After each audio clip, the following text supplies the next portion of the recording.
Good morning. Good morning. You're listening to First Sky Omaha in the morning. In the morning. My name is Paul B. He's Buddy to God. Thanks for joining us on this Wednesday, the 27th of May. Wow. Yeah, sound about right. Coming up on June. Yeah. Thanks for joining us. Very happy that you're getting up early with us this morning. I'm seeing people in the chat already. Arrows 402, even before we got on air, is looking forward to our guest, Chris Bowling. Baby Boy Bowling is coming on through, if you haven't noticed, from Flatwater Free Press. He'll be here today. We're anticipating having a great conversation with him, and and a great conversation with you. So appreciate that. How you doing over there, buddy? Man, doing all right. Maybe could have used just a teeny more wink, but that's all right. Definitely looking forward to today's conversation. As always, definitely glad to be here with you. Join the conversation. Let your mind be free. Let your voice be heard. Definitely. How you feeling? I'm feeling good. I'm excited about having this discussion we have to have today about that case getting overturned. Man, wonder if the boycott worked. Wonder.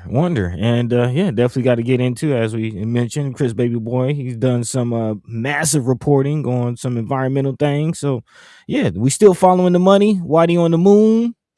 Yeah, we got some things to talk about. Let's go ahead and get this show started. First Sky Omaha. In the morning. Money.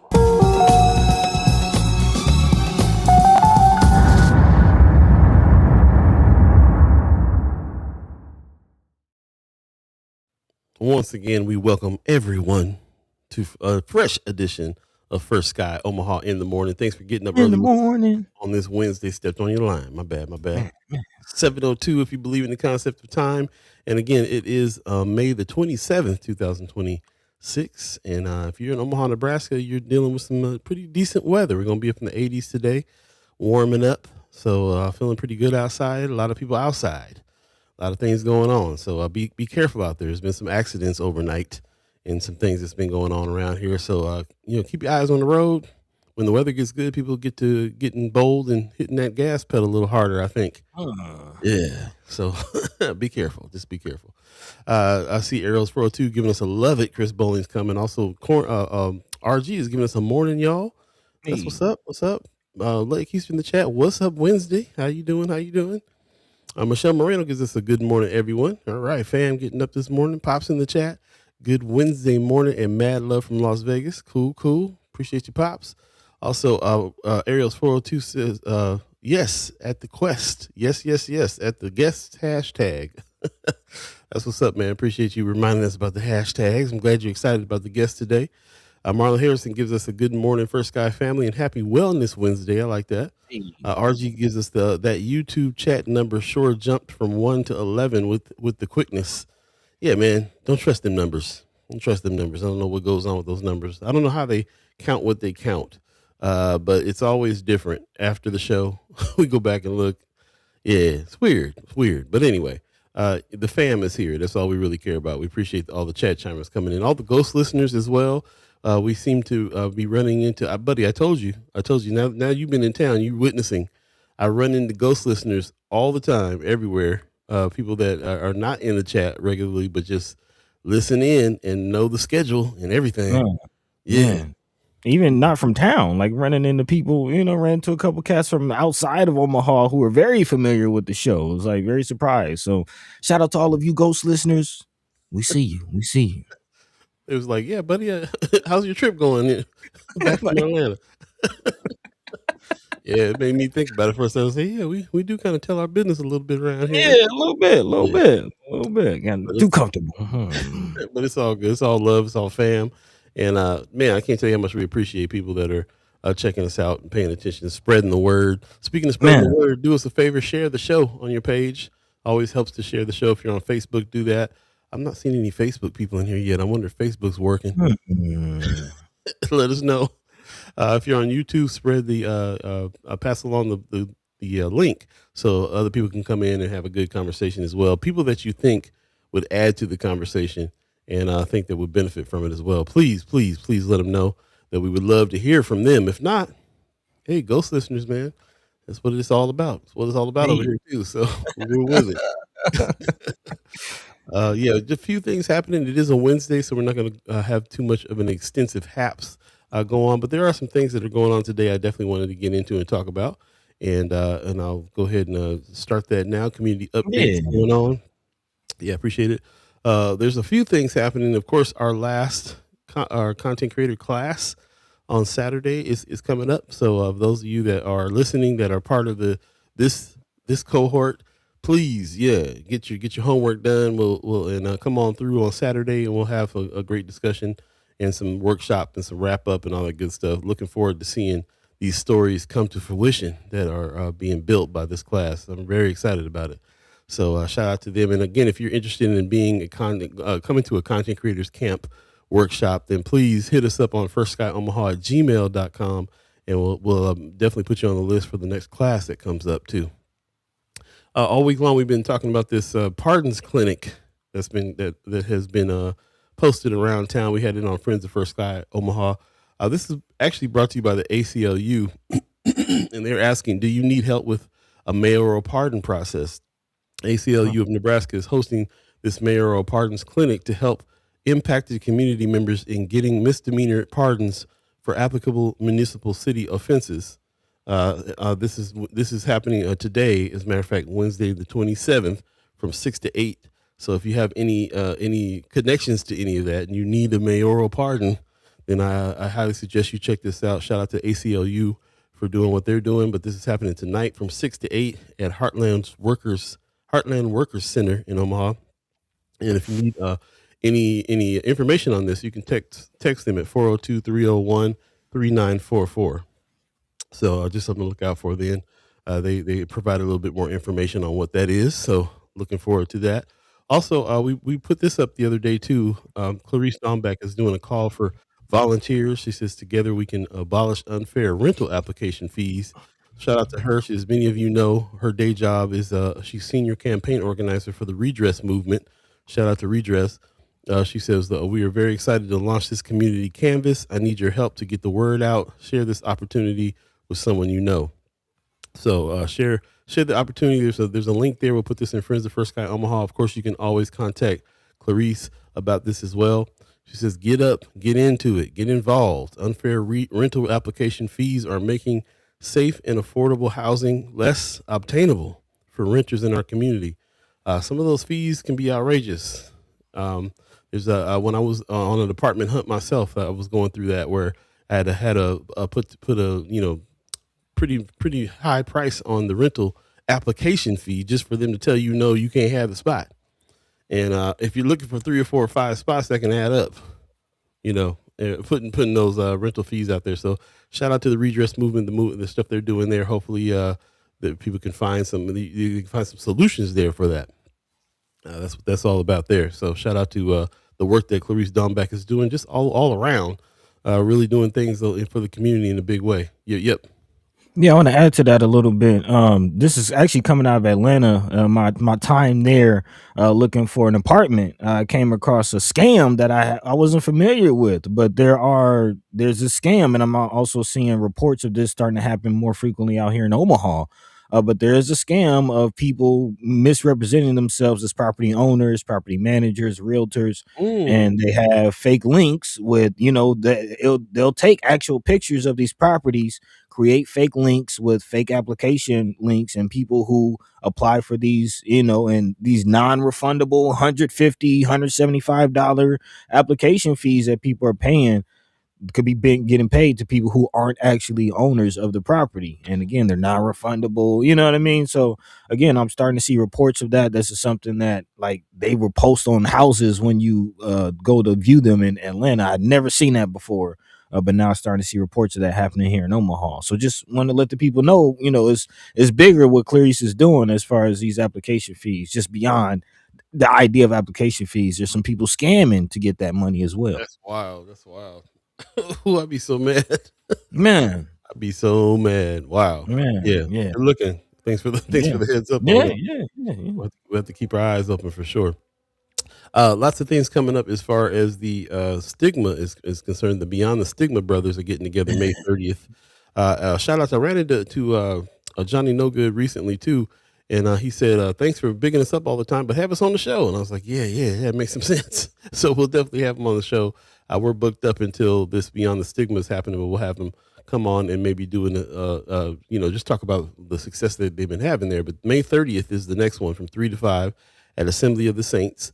This is going down. Of course, this is the men's group where the men get to be able to get together and kind of go through, just help keep check on each other's mental health, is what the purpose of these meetings are.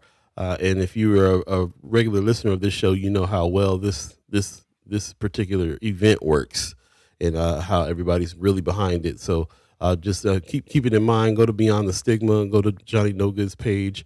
And if you want to support this, if you're not a part of the meetings, then just help support it to keep it going. I think it's something very, very needed. This is also attached to his page as well. This Brothers Brunch, Mental Health Matters. This is happening the next day, Sunday, May 31st, from 10:30 to 2 at the Scott Conference Center. So this is going to be a bigger situation here, and they're inviting a lot of people. There's a QR code there. We'll put this on Friends Of, so you can hit that QR code to register. They say break the stigma, share your story, healing and resources, and this will be a brunch. So yeah, men's mental health panel and discussion. They always bring some pretty heavy hitters when it comes to people in the mental health field as well. Some doctors and counselors and all kinds of people to come speak. So this will be an interesting thing to attend as well. And I can't wait to go hear how this is going to go on Sunday. So just wanted to give them some love. We'll bring Johnny No Good on at some point to talk about some of these events that he puts on and the whole idea behind it. I think it'll be awesome. An awesome discussion to have with him. So I appreciate that very much. Also, one more thing before we get out of here. I know it's not Friday, Love Supreme Friday yet, but this caught my eye. Shout out to Culture House. Man, Culture House expanding again. They're introducing their first ever Culture House summer class creative cohort, and they picked some local talent that they have some write-ups on their page. You got to go to the Culture House page and check it out to read a little bit more about these artists. But this is what I'm talking about, man. The summer class cohort. Can't wait to see what kind of art comes out from this group and this program that Culture House is putting on as well, man. Shout out to Culture House. And remember, Culture House is a nonprofit organization as well. You can definitely donate to them and help them keep these programs rolling and growing as well. So I feel like they're such a staple. They're such an important entity. Shout out to what Marcy Yates is doing over there. This huge for Omaha, for North Omaha especially, but all of Omaha really, with everything they got going on at Culture House. So always support Culture House if you can. Yeah. Yep. With that, we're going to save some more of these for a little bit later on in the show. We got a few more haps to talk about, but we'll save them for later because we need to get to what today's thread is going to be in anticipation of our guests. Buddy, what's today? What are we going to be talking about today? What's happening? Yeah, I mean, as you see, we have Chris Baby Boy Bowling coming through a little later on. Definitely anticipating that. His latest big report, not to gloss over it, man. Again, Flatwater teaming up with I believe ProPublica again to report on the lead situation, which again, shout out to the good people from the city of Omaha and Douglas County who we've been partnering up with to, again, let everybody know that it's definitely time to get tested for lead, especially with the young folk. But today we are still in this season of Follow the Money, and I want to talk about the connection between the environment and the money, man. Again, there's actually a lot of touch points that we're going to be getting into. One of the big things actually is a question I want to present to all of you as far as AI. We actually shout out to my good cousin Grant, who's a chat chimer and again, a founder of 5 Star BDM, dealing with AI consultations and things like that. Had a good conversation with the brother the other day, and I am kind of thinking, man, I have a dilemma per se that I want to discuss out with all of you here today, as far as the futures and the applications and the possibilities of AI versus the dangers. Of course, we'll be looking at some of the data centers. I see brother Anthony Rogers right in the chat, not wasting any time. I see you, bro. We're gonna get into it, man. We're definitely gonna get into it as far as the data centers and many angles into that. Of course, looking at the power situation. Not sure if you heard the comments from the environmental top wig and the federal government recently in Utah, saying that basically global warming is no big deal. Which is quite interesting that he made that statement in Utah, who's prepared to have the world's, yes, I mean the world's largest data center. So yeah, we're going to definitely get into that. Of course, the OPPD of it all. And of course a few other things, man. There's even some debate going on around ethanol, which puts Nebraska actually right in the middle of this energy debate, this energy race, really, especially in the heart, in the middle of this Iran war. Still feeling the impact. Gas prices still crazy. Yeah, we got a lot to talk about as far as following the money, the environment, and everything in the middle, man. As we say, Whitey on the moon. Also gonna connect with what's going on with this whole situation in Alabama. Yeah, yeah. You kind of made that comment flippantly earlier, Paul, but it's might be something to it. Might be something to it. Whitey Mm, on the moon, and we got data centers, man. We're gonna talk about it. We're gonna talk about it. there you go. Appreciate that. And like Buddy says, if there's anything on your hearts and mind, let us know. If we're missing anything, please put it in the chat. Put it in Friends of First Sky Omaha, the group page as well. We'll definitely have some good discussion today. And again, please do us a favor. I see some Facebook people here now. If you're on Facebook, share the show. Share the show on your page. Pretty easy to do. And if you're on YouTube, share the link. Let's get as many people in the conversation as we can and continue this conversation today. Again, we have our anticipating our special guest, Chris Baby Boy Bowling from Hey. Flatwater Free Press is going to join us today, and I have a little bit more discussion on some of these things. We'll definitely be talking about it. We appreciate everybody coming in. Mama God gives us a good morning, fam. Good morning, good morning. Kimmer Snipes gives us a good morning. I see Alan Faison in the chat as well. Good morning, First Sky. Appreciate you, cuz. Also, Anthony Rogers Wright is saying that's all that and OPPD selling us all out and making secret deals with big tech.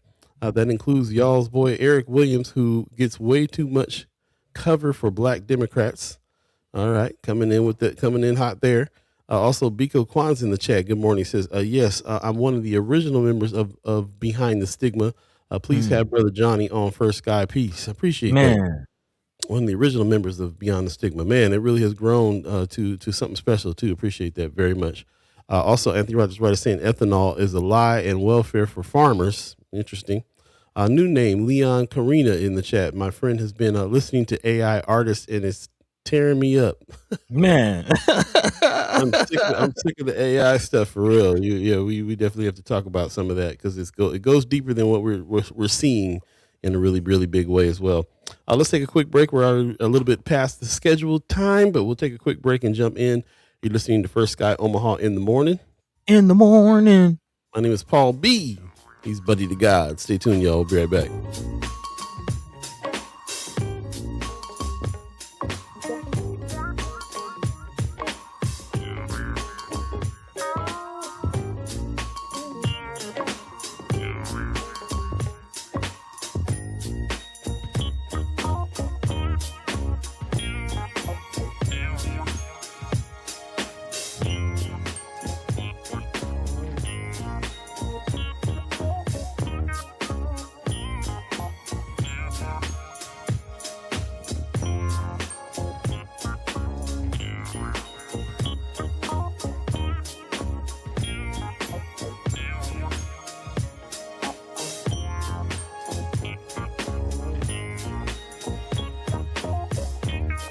Get ready, Omaha.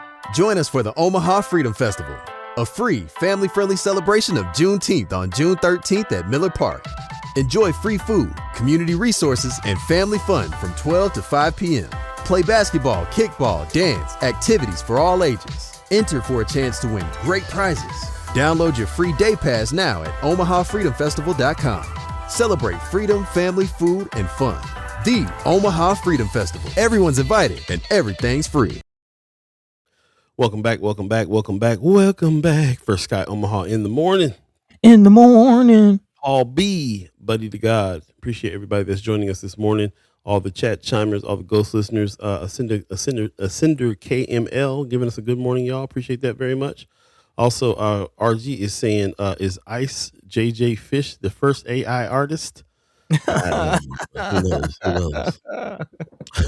Who knows? Anthony Rogers Wright is giving some love to the New York Knicks. Would also like to take the opportunity to congratulate the New York Knicks and their NBA final appearance, which they accomplished in sweeping fashion. They haven't made it to the playoffs since a long time ago, right? The finals. It's the first time making it to the finals this century. Yeah, this century. Yeah. That's a funny way to put that, but okay. Yeah.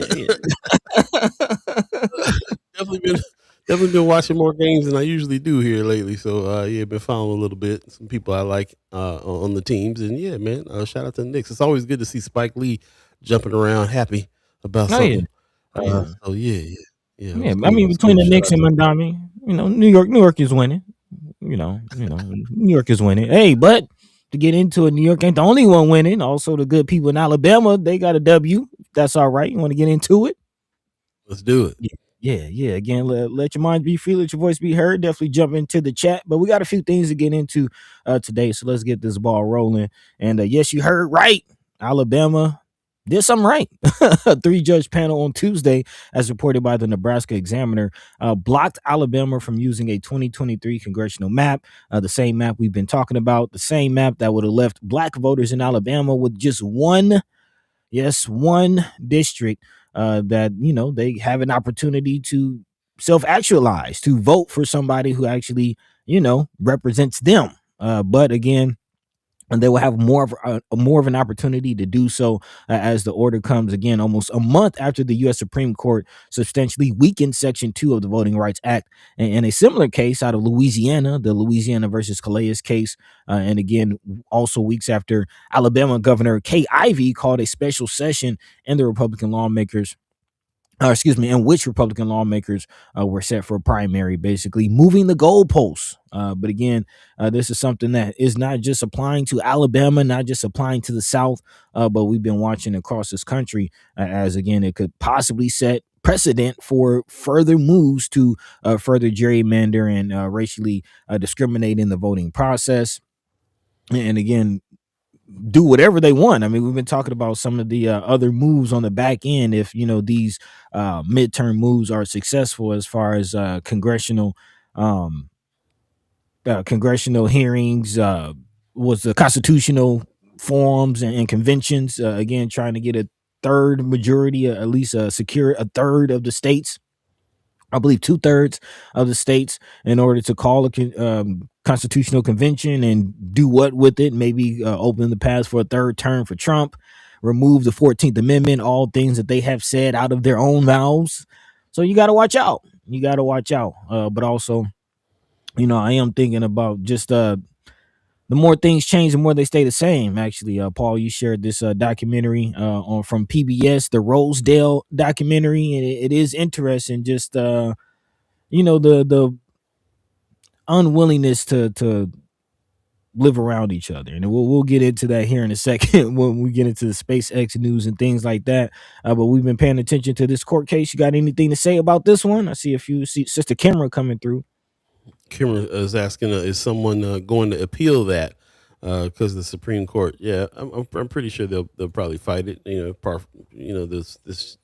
This how they do. That's how they do things. But I think this is an interesting one. We've been talking about this for a while. Remember, this story is attached to the NAACP calling for a boycott for college athletes. So we had a really extensive debate on that, or not debate, but discussion on that the other day, on how people think that it might not be a good idea. I've been hearing in some of the alternative news reporters and outlets that they feel like this has been a little bit of a success when it came to that.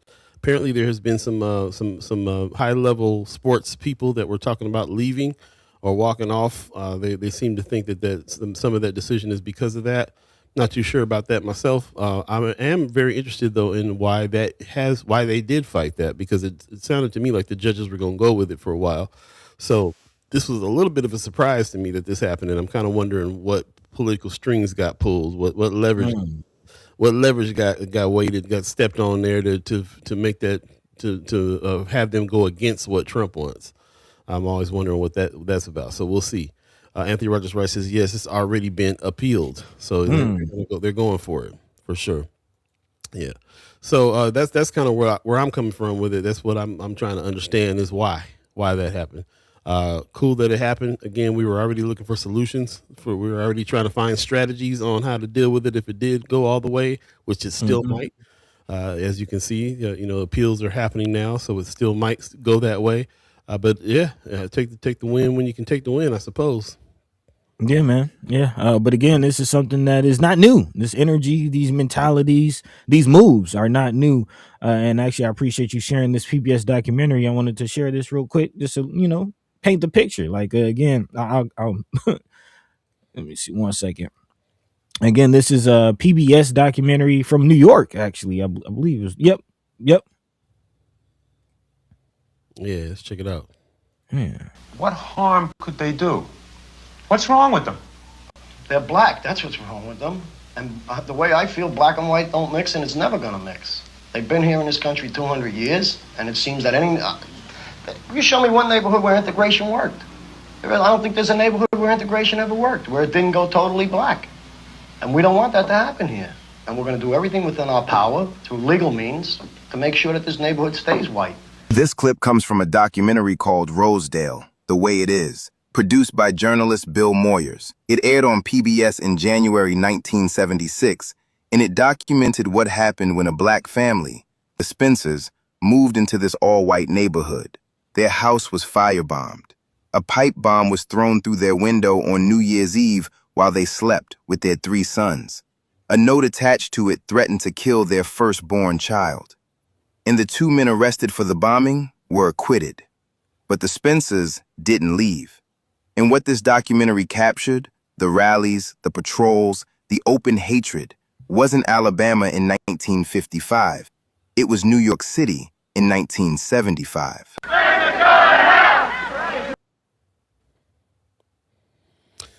Oh man, I wish you would have let that roll. Mm. I know we don't like the language on it, but Yeah. the fact that they're in the streets and what those folks had to deal with.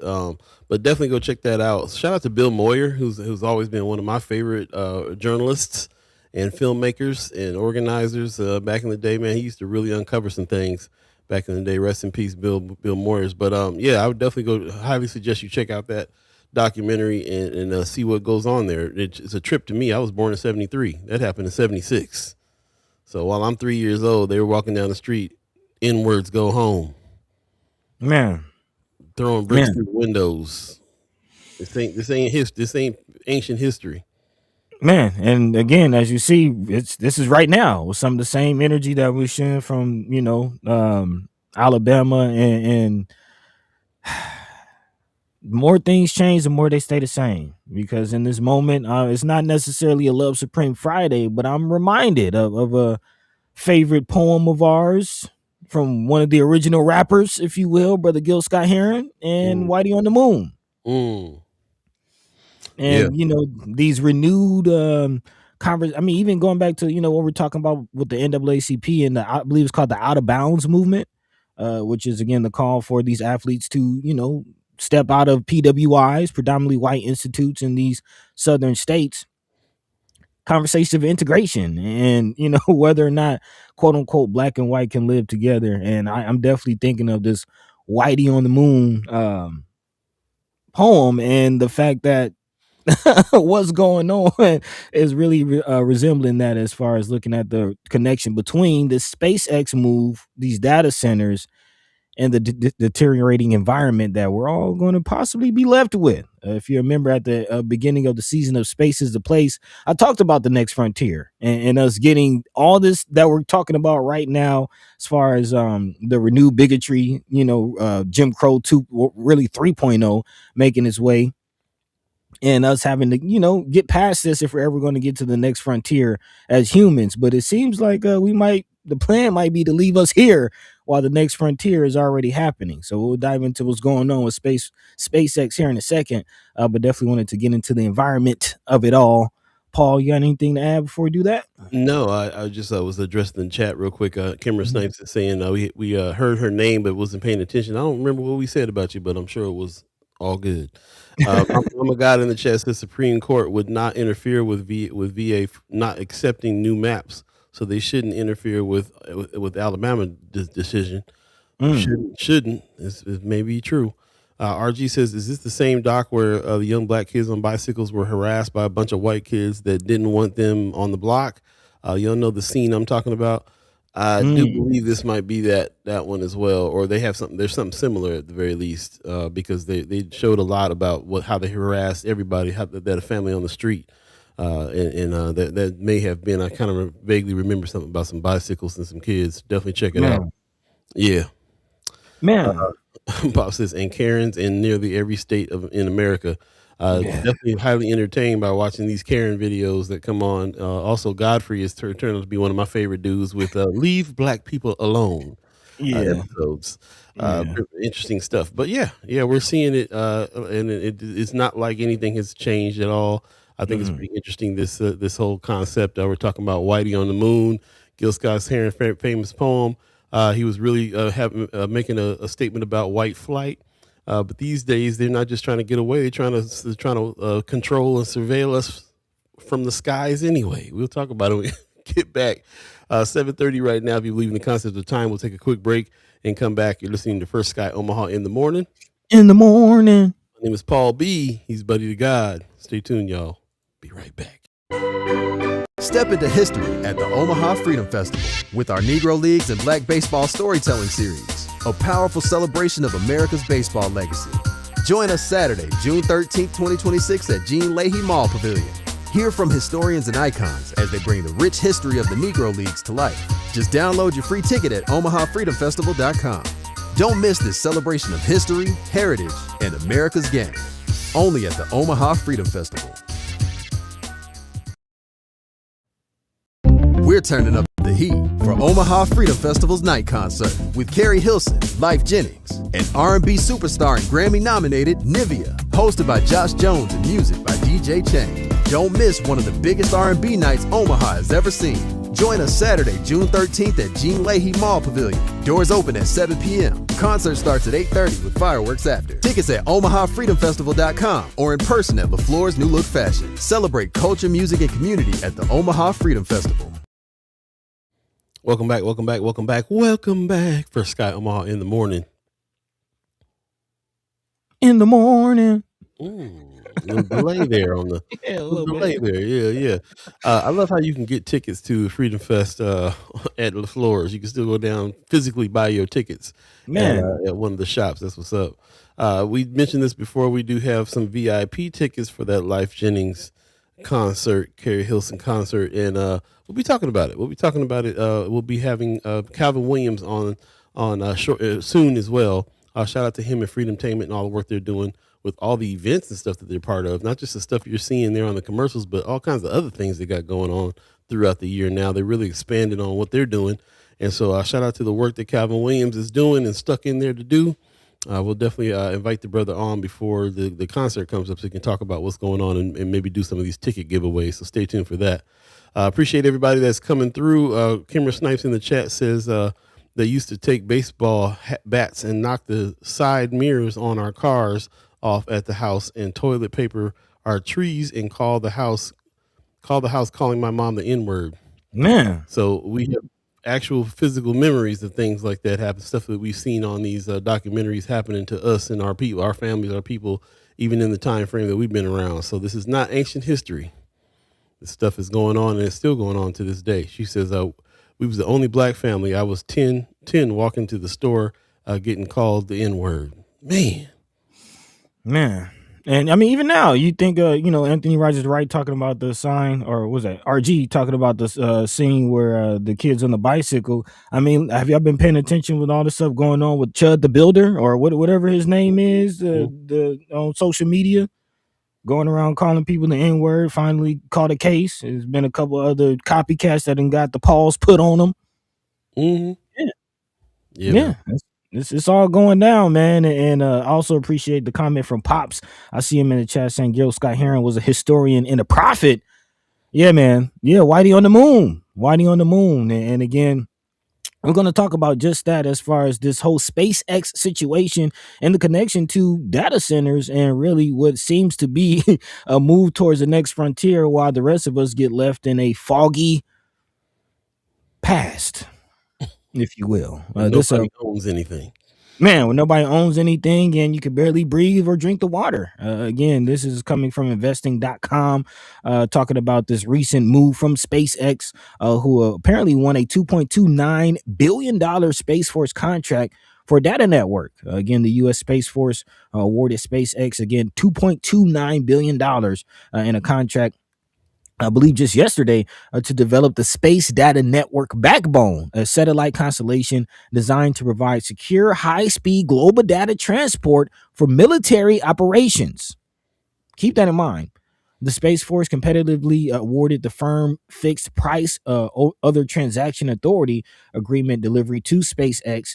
The Backbone is a low Earth orbit satellite constellation that functions as an integrated network, providing high capacity, low latency data transport for the joint force. The contract requires SpaceX to deliver a fully operational prototype capability by the end of 2027. The network will feature an expanded optically interconnected mesh of satellites delivering worldwide tactical communications and broadband communication services. So again, this is a multi-billion-dollar infrastructure for a future of data transfer and data management. But that's just in space. That data has to be sent and stored somewhere. Here comes the data centers. Mm-hmm. Here comes the data center. So again, Paul, I know you've been kind of paying attention to the SpaceX situation. Yeah, a little bit. Yeah. First of all, our brother McGaw's in the chat saying, thank you for being more than a media platform. You're a trusted community voice building the next of journalism. Appreciate that, man. Appreciate the compliment. And thanks, guys. Biko Kwanzaa in the chat says they never end it. They never do. That's for sure. Appreciate that. Also, Ariel's 402, the reason why the 3Ks got away with what they did is because the 3Ks was the sheriff, the prosecuting attorney, the county judge, etc. Yep. Par for the course, still going on. Have been paying a little bit of attention to this. This is the follow the money season, so I do follow a couple of money pages, Earn Your Leisure being one of them. They talked a lot about what goes on with SpaceX. I learned a little bit about SpaceX this past week, as a matter of fact, because the stock has jumped hugely because of this big investment. And it's really three parts. It's part infrastructure. There's actually around 10,300 satellites orbiting Earth that are SpaceX satellites. They're really trying to figure out a way to send data and energy back to Earth and through the satellite network as well. This is the reason why they keep throwing these rockets up and making these travels here. But that part of the stock, that part of the company is losing money.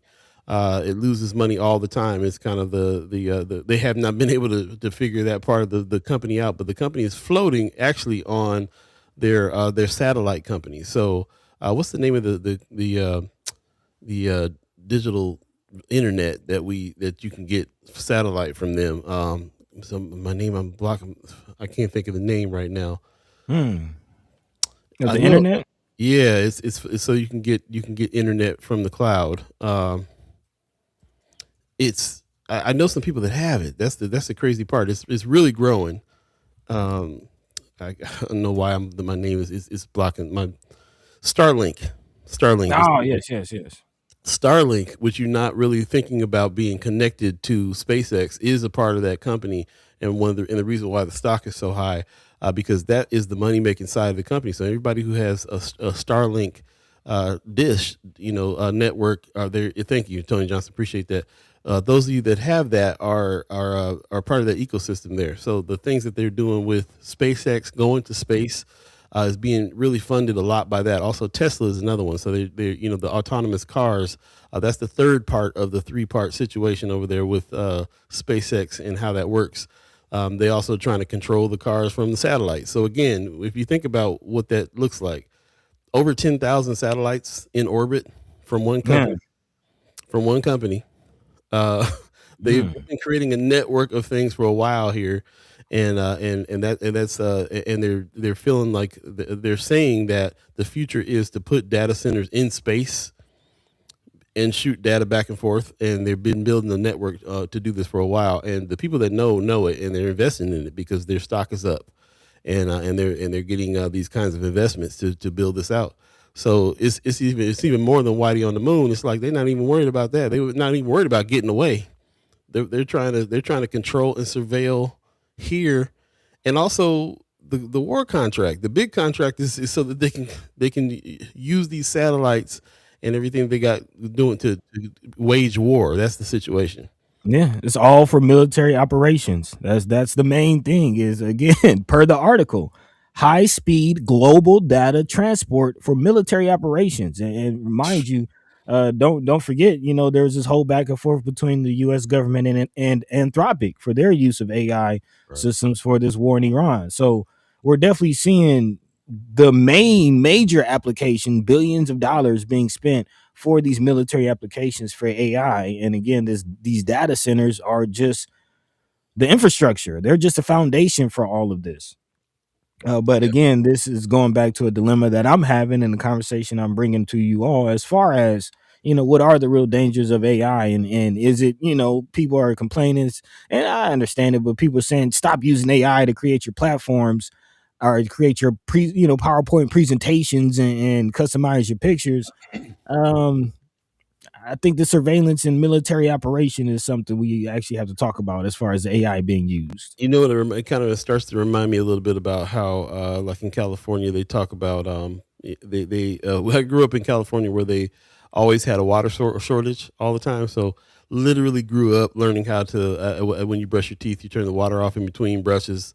Stand in the shower with the water off for a while until you're ready to rinse off. All these, several times at the toilet before it flushes. All kinds of things that they were talking about doing, not watering your grass, not filling your pools. Then we went through a whole situation with this, as if the individual households were the ones that were creating the water crisis, when really it was Nestle and all these other major corporations that were doing that. Same thing with car stuff. That's another one. The pollution of your car. They ended up making it so you had to pay a bunch of money to make sure that you had equipment on your car in order for it not to spew out emissions. They had emission standards that we were paying for, and all kinds of stuff happening. What about these major corporations spewing their waste into the sky at so much higher rate? I can't help but think about this situation happening like this too. Like, it ain't going to happen because we stopped asking ChatGPT a question. And that's because we stopped doing that. Now we're saving our water and our energy from data centers. They're building these things to surveil us. We have to attack this in a whole different way. That's what I'm getting from this. Pretty much.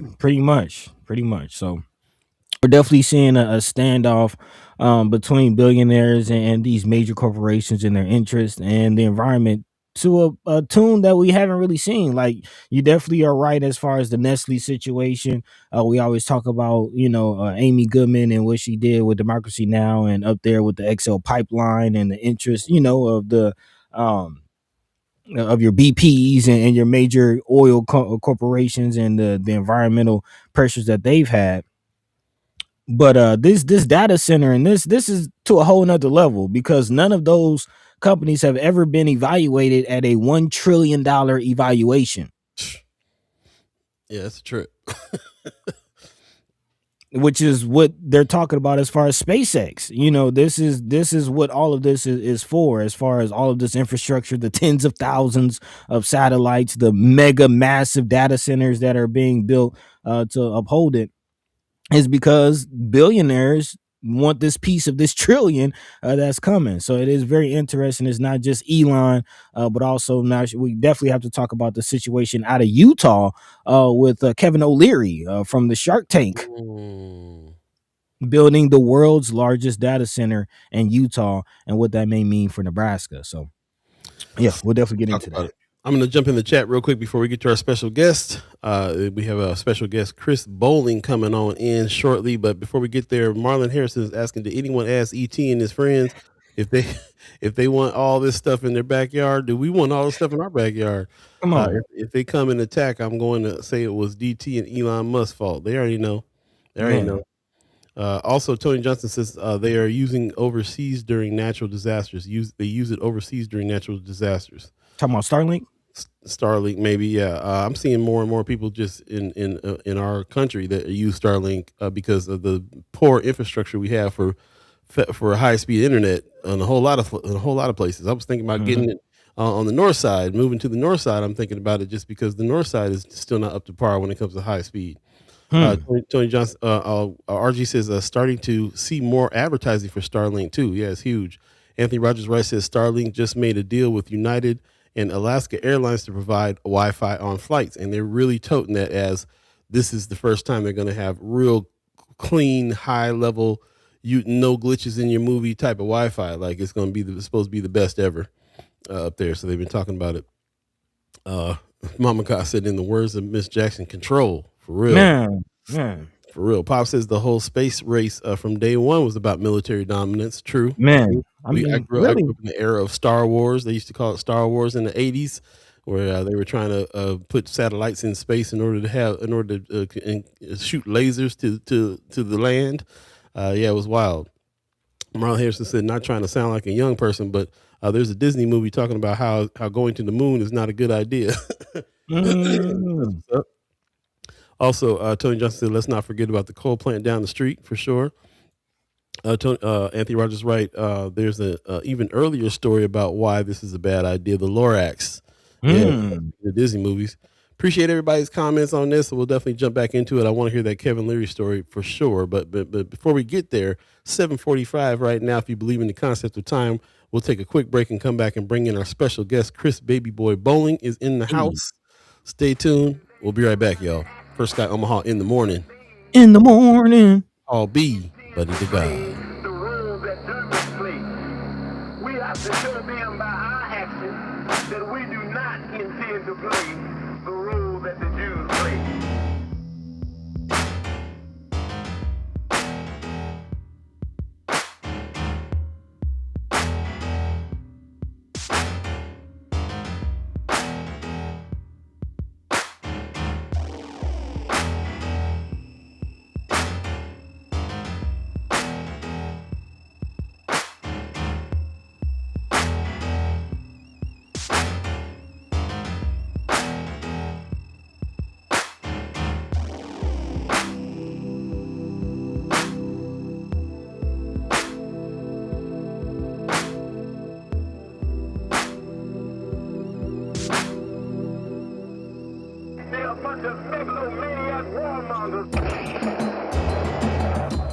Welcome back. First Guy Omaha in the morning.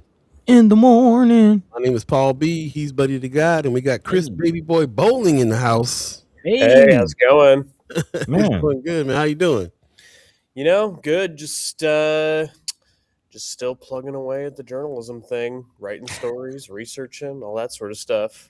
Shaking up the mechanism, right? Trying to, yeah. Yeah, how's things with the Flatwater crew? I see you in the office. I am, yeah. It's good. I'm trying to think the last time I was on.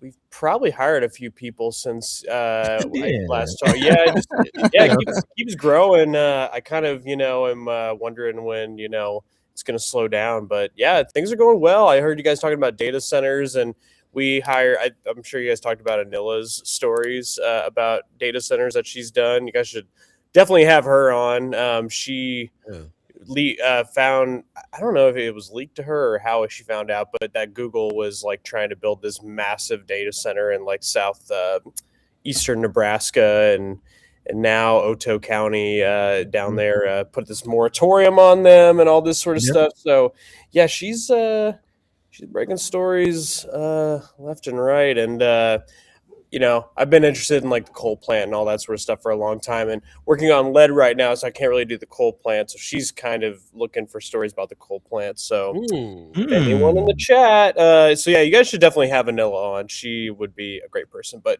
anyway, yeah, everything else with Flatwater going pretty well. Just great, lots of stories all the time.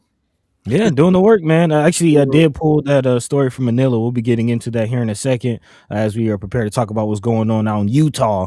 Because, the data centers is getting crazy, but it's not just data centers. Of course, we're talking about lead. We're talking about OPPD, talking about it all. And I believe that was the last report that we got from you was your lead report with ProPublica.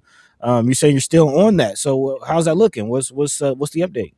Yeah, well, so it's a year-long project. So I started last August, the 1st of August, and so I'll be going until the end of July. So only a Okay. few more months left, which is crazy. But yeah, so the first story we did was about how what we know as a hazardous amount of lead in dirt is actually about half as much, if not lower, than what Omaha was cleaned up to. So, and Mm. there's bunch of political, stuff going on with that, where like Biden did one thing to lower it, Trump did one thing to raise it, and who knows what's going to happen to Omaha ultimately.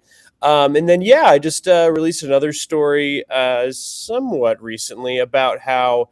So I know you guys have had like Steve and Nadia and people on like that and talked about lead. So obviously we have a better situation with lead than we used to. I think it's Okay. around 2.5% of kids in the Superfund site are testing high for lead every year.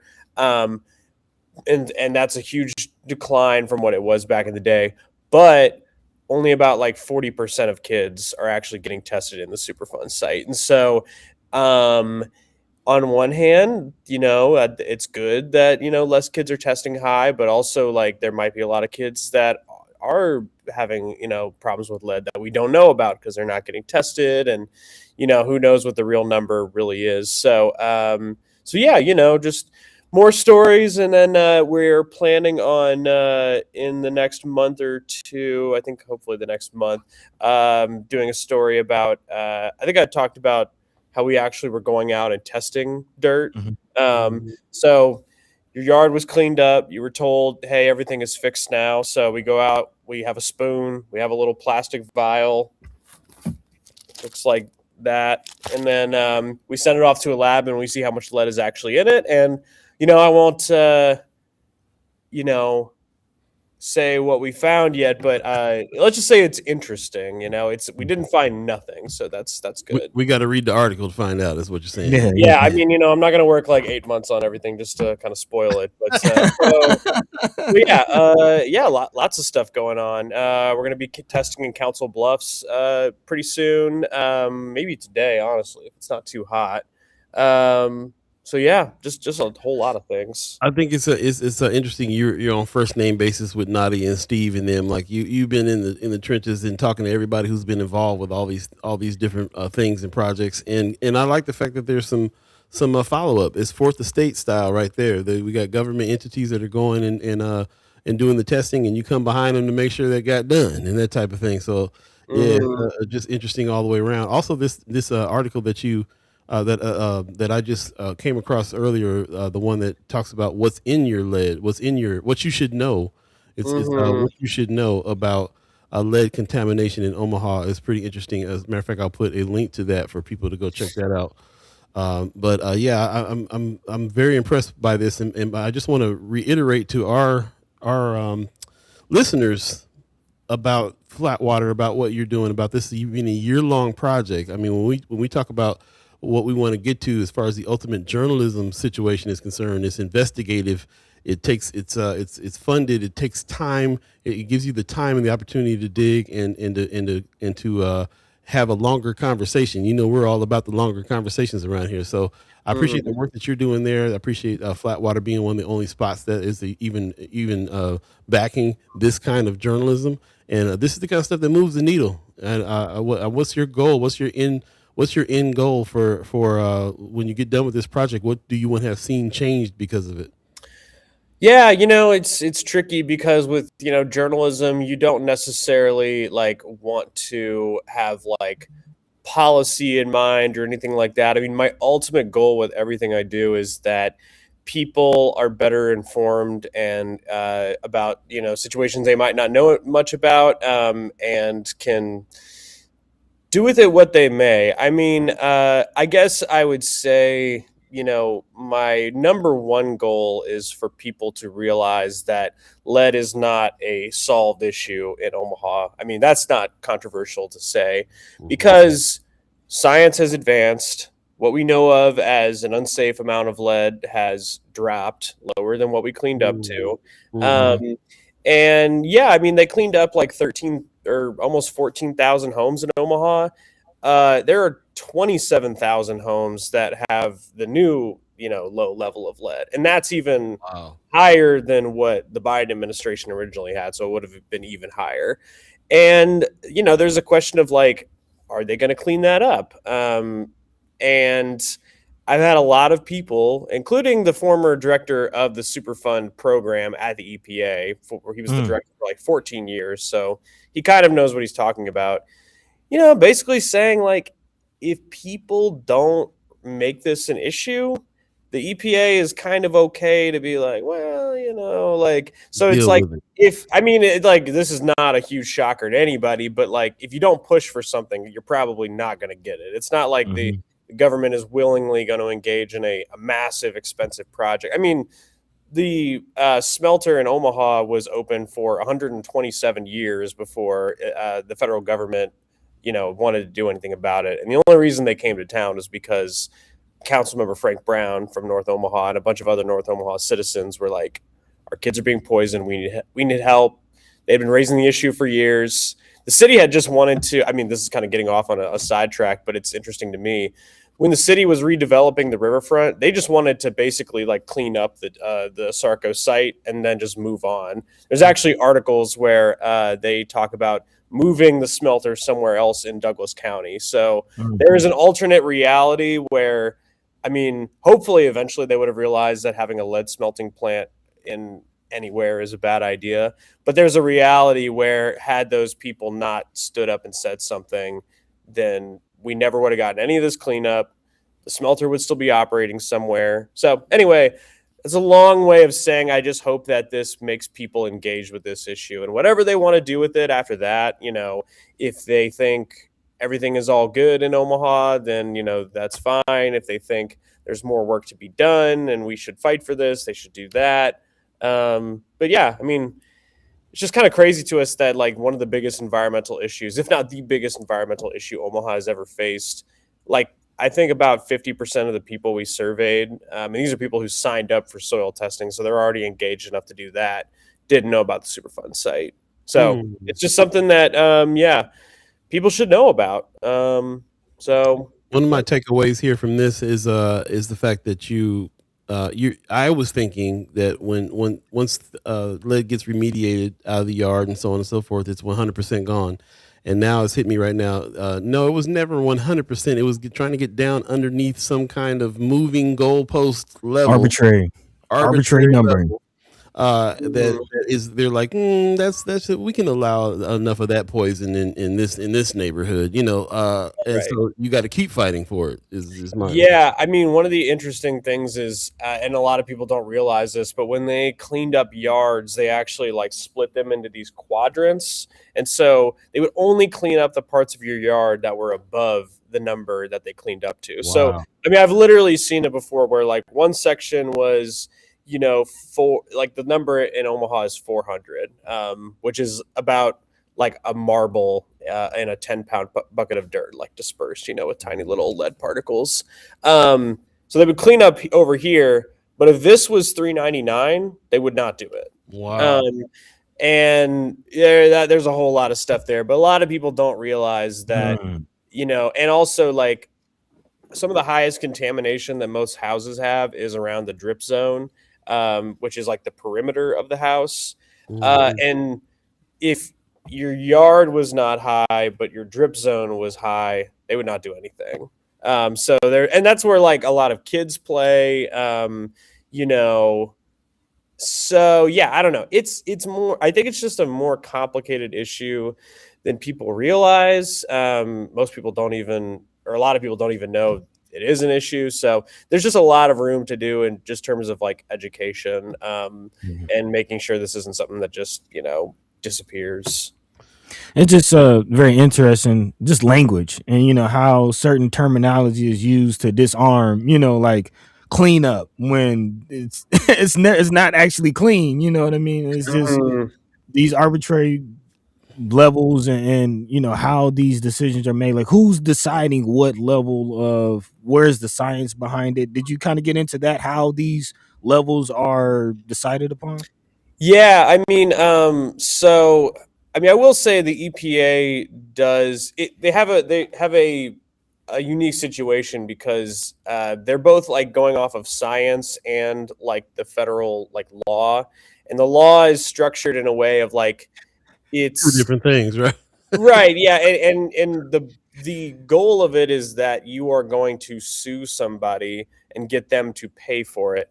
Omaha's in a unique situation because the person we sued was basically like circling the drain. Like by the time we sued them, they were a few years away from bankruptcy, and we got a humongous settlement out of them because they were going bankrupt. Of course, they just moved to Mexico and changed their name, so they're still technically a business, but so yeah, I mean there is a lot of research that went into like why the level is what it is. I mean, it's very like they have this like risk model that factors in like you find out what your lead looks like in the dirt, what your lead looks like in your water, what your lead looks like in the dust in, homes and stuff like that.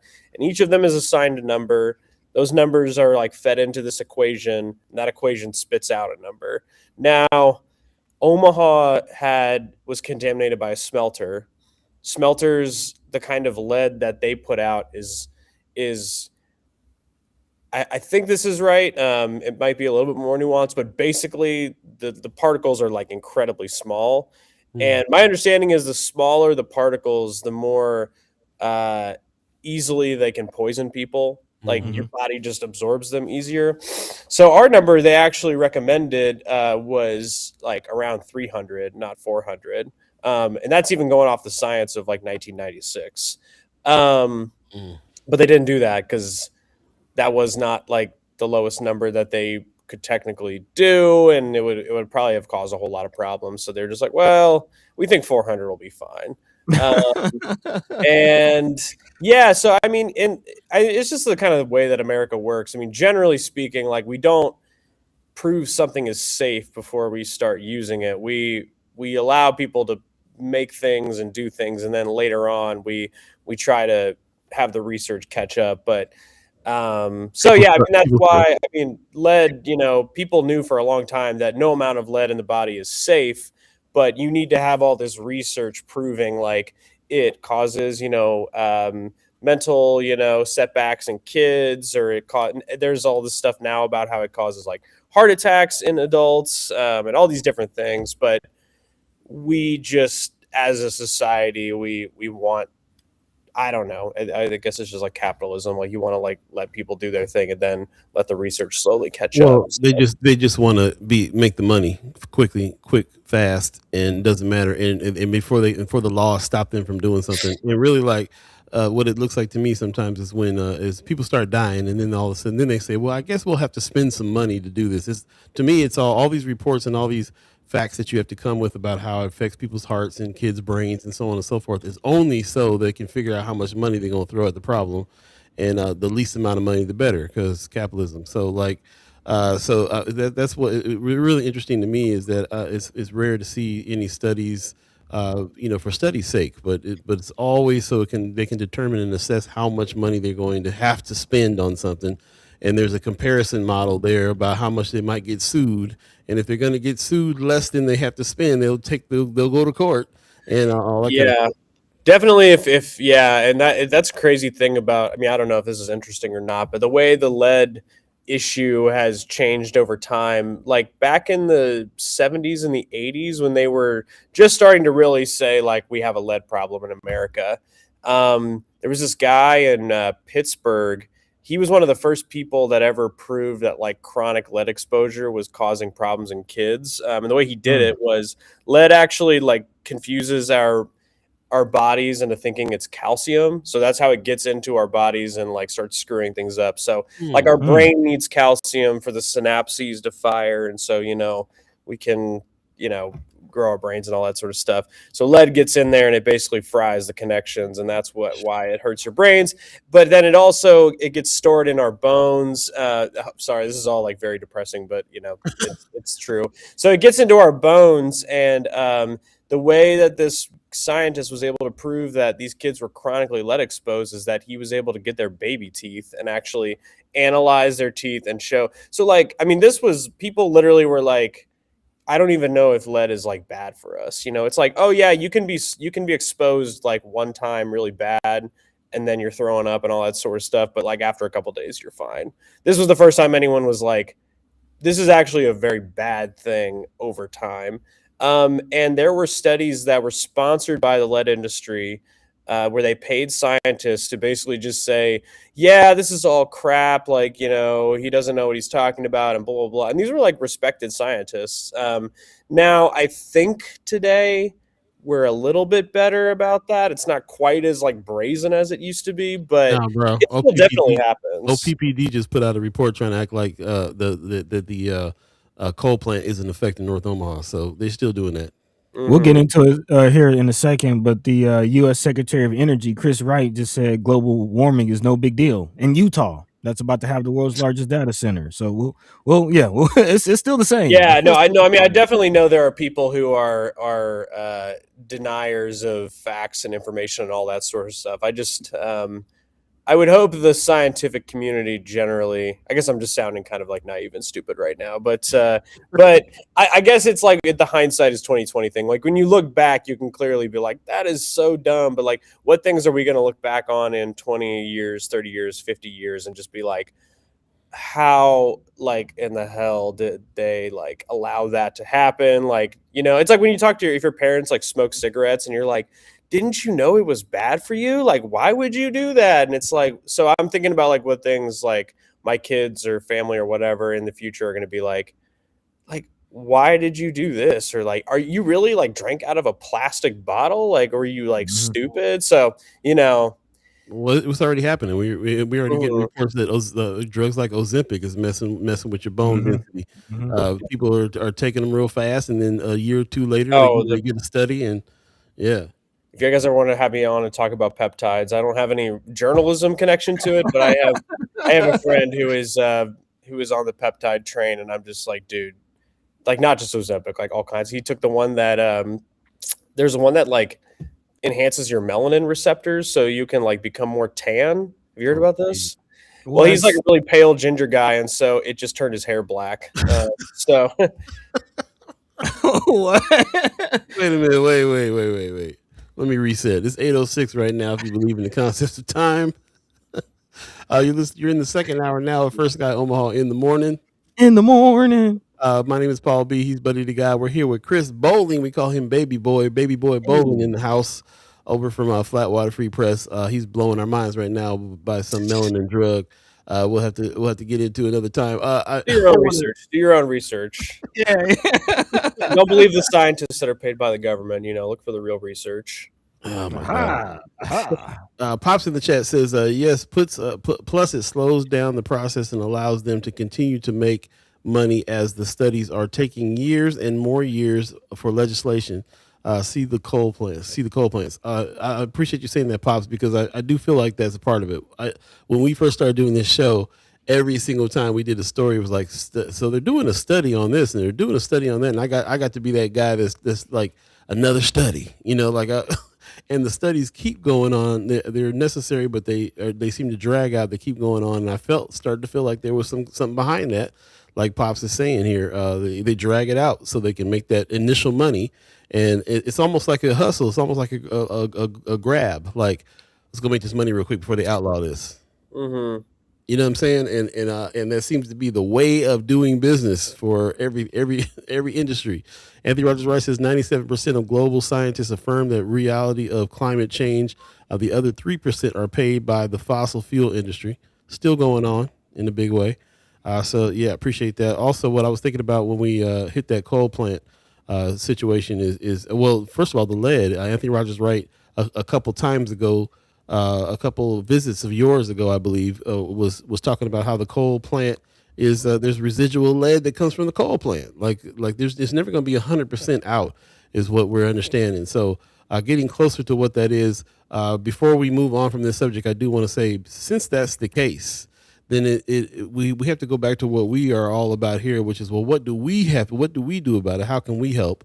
So we have, the county and the city and people that can come in and use some of these resources that they get from us being a Superfund site to do stuff like get down to the 400 level, the 399 level, or whatever in our yards. Then we kind of got to go in and scoop the rest of the yard out and get it all out if that's what we're trying to do. Just trying to think off the top of my head about what we can do beyond what the resources out there are, because we got to think about it and just kind of putting that out there to everybody. We can't just leave it up to the situation here. The resources are not going to 100% take it away. Is that what you're seeing in your research? Yeah, I mean, so we still have about $100 million in our Superfund special account, and I haven't put this in a story, and I don't know if I will. It just kind of depends if it comes up or not. But the former Superfund director told me that at one point, so the EPA basically finished with Omaha, and they left in like 2015. So that's why Steve and the city they kind of manage the program now. But it's at one point. They at the EPA, they were like, well, we have all this money left over from Omaha that we didn't spend. Should we just close the account and like put it back into like the Superfund? Like there's a general Superfund account that a lot of different places can draw from.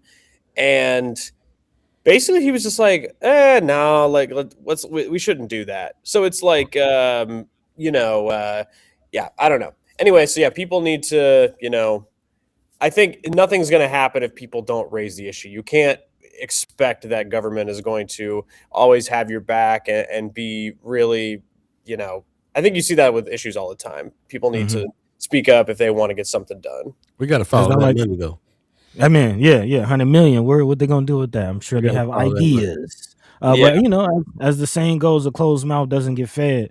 So I am curious, how can families, from what you've seen, how can families raise the alarm? How can they speak up? How can, if there is a group effort to try to lower that level from the 400 parts per million to maybe 200 or something?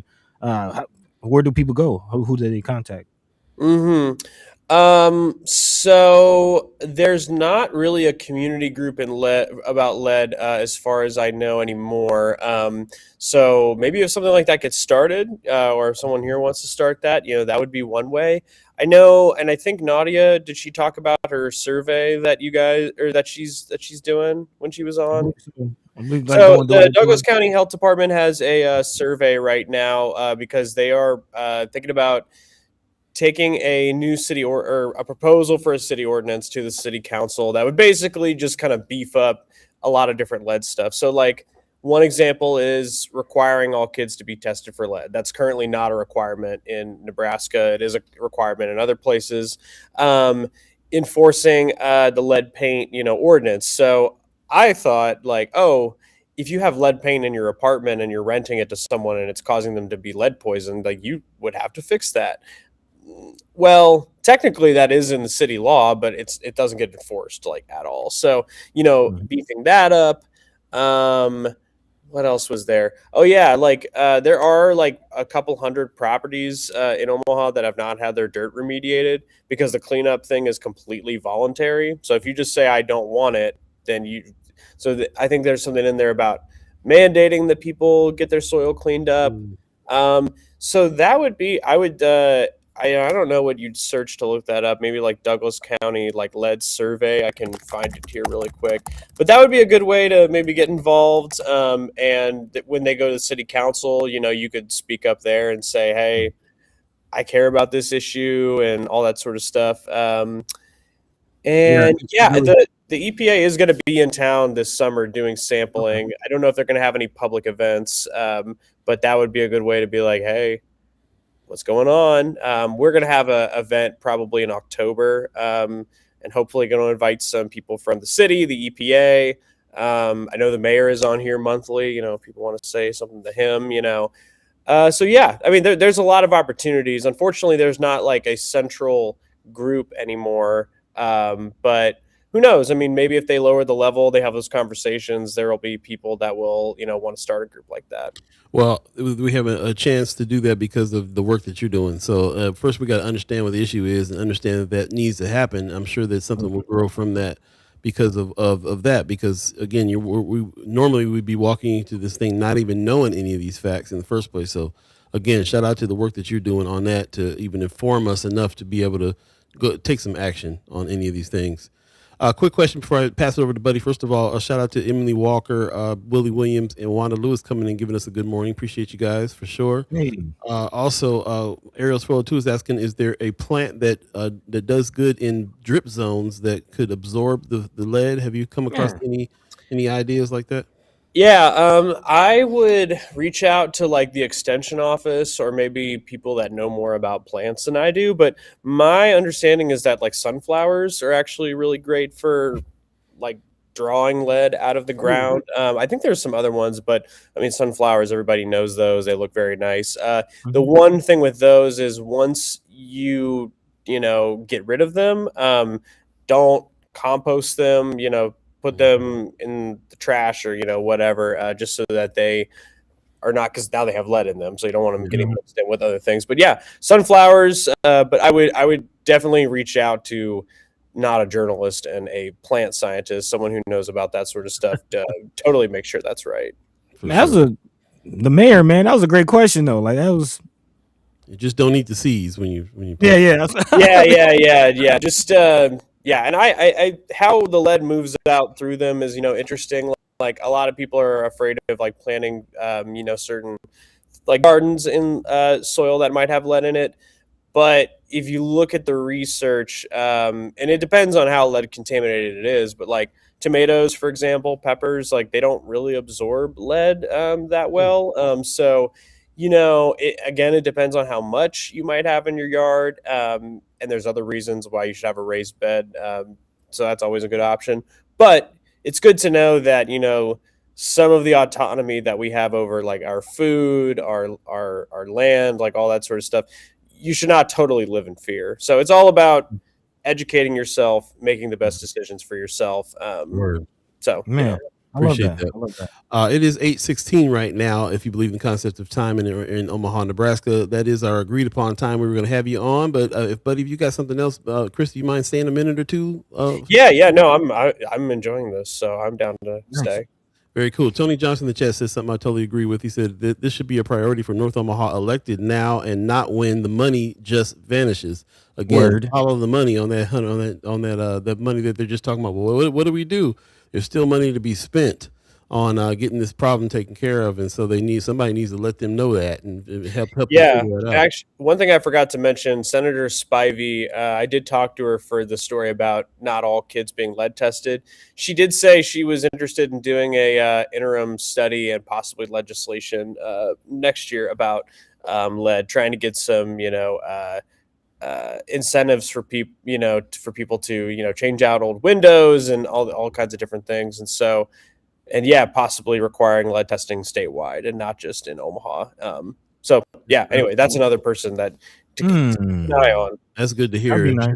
She gets it done. If she does a study, I'll be happy to see that. Yeah. No, it would be nice, like a property tax credit for people who do remediation and things like that. Actually, going right along with Sister Wanda Lewis, who does work with environment. In the chat, she says if the soil qualified for remediation and the property owner chooses not to remove the soil, it will be permanently documented, and they will have trouble selling and financing their properties. She also says some property owners are just anti-government. But thanks for that. Interesting. Good. See, this is why we love the chat. Great knowledge there. I appreciate that, Wanda Lewis. Thank you. Yeah, man. Yeah. Well, I know you're neck deep in the lead. Again, a year-long project can kind of dominate the mind. But I'm curious, any other stories coming out of the Flatwater team? I know you mentioned this data center story. Any other things that caught your attention? Yeah. So I've heard Anila talking about stories about nuclear energy, and I'm very curious what that's all about. And I'm sure there's a data center angle to that as well. Yes, sir. We're doing a lot of stories about the streetcar.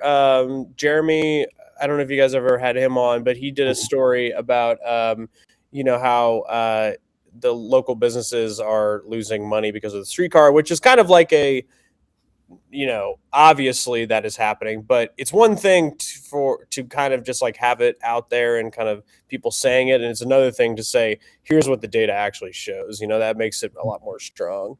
He's doing more follow-ups and things like that. I think we have a follow-up on that coming tomorrow. What else is going on? The stories that Emily, our Lincoln reporter, has been doing about the immigrant and refugee community down there. I mean, it's another one of those things where it's like, that it's bad, but until you have someone go there and actually talk to people and say, what is it like that you don't have Snap anymore, or all that sort of stuff. Um, it's a totally different situation. I mean, the stories she got are like really powerful. Andrew did that story. I don't know. You guys probably talked about it on the show. The guy who was running as a Democrat, who was like anti-abortion, was like a Christian preacher, like out in, was it Paxton? The Trump plant. Yeah, allegedly.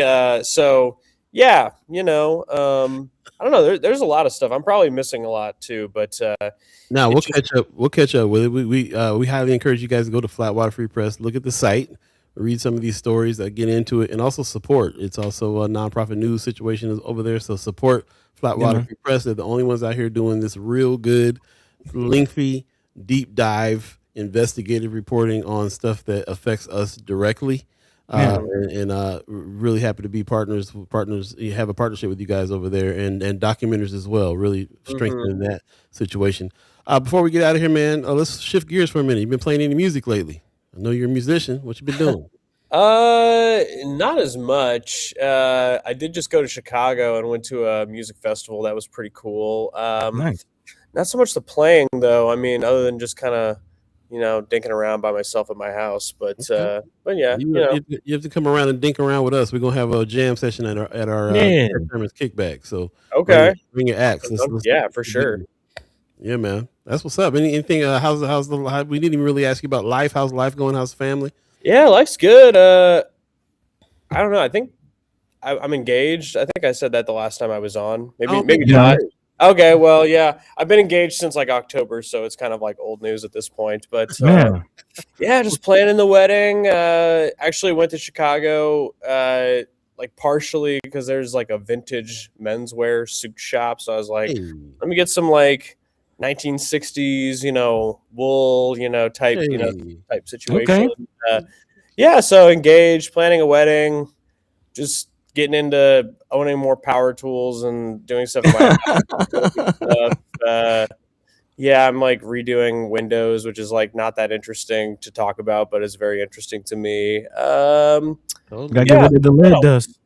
Just being a dude in the year 2026, just trying to enjoy my job as much as I can, and then enjoy life as much as I can as well. I don't think about all the terrible things that are happening in the world and all that sort of stuff. But yeah, it's pretty much just what everybody else is dealing with. So yeah. Well, first of all, congratulations, man. I'd love to hear that. And yeah, good look to go out there and get that vintage suit. That's what's up. Yeah. One more thing, man. You just mentioned something that sparked something with me because I do this all the time too. Information diet. So you're in it, and you're in a newsroom, and you deal with this stuff all the time.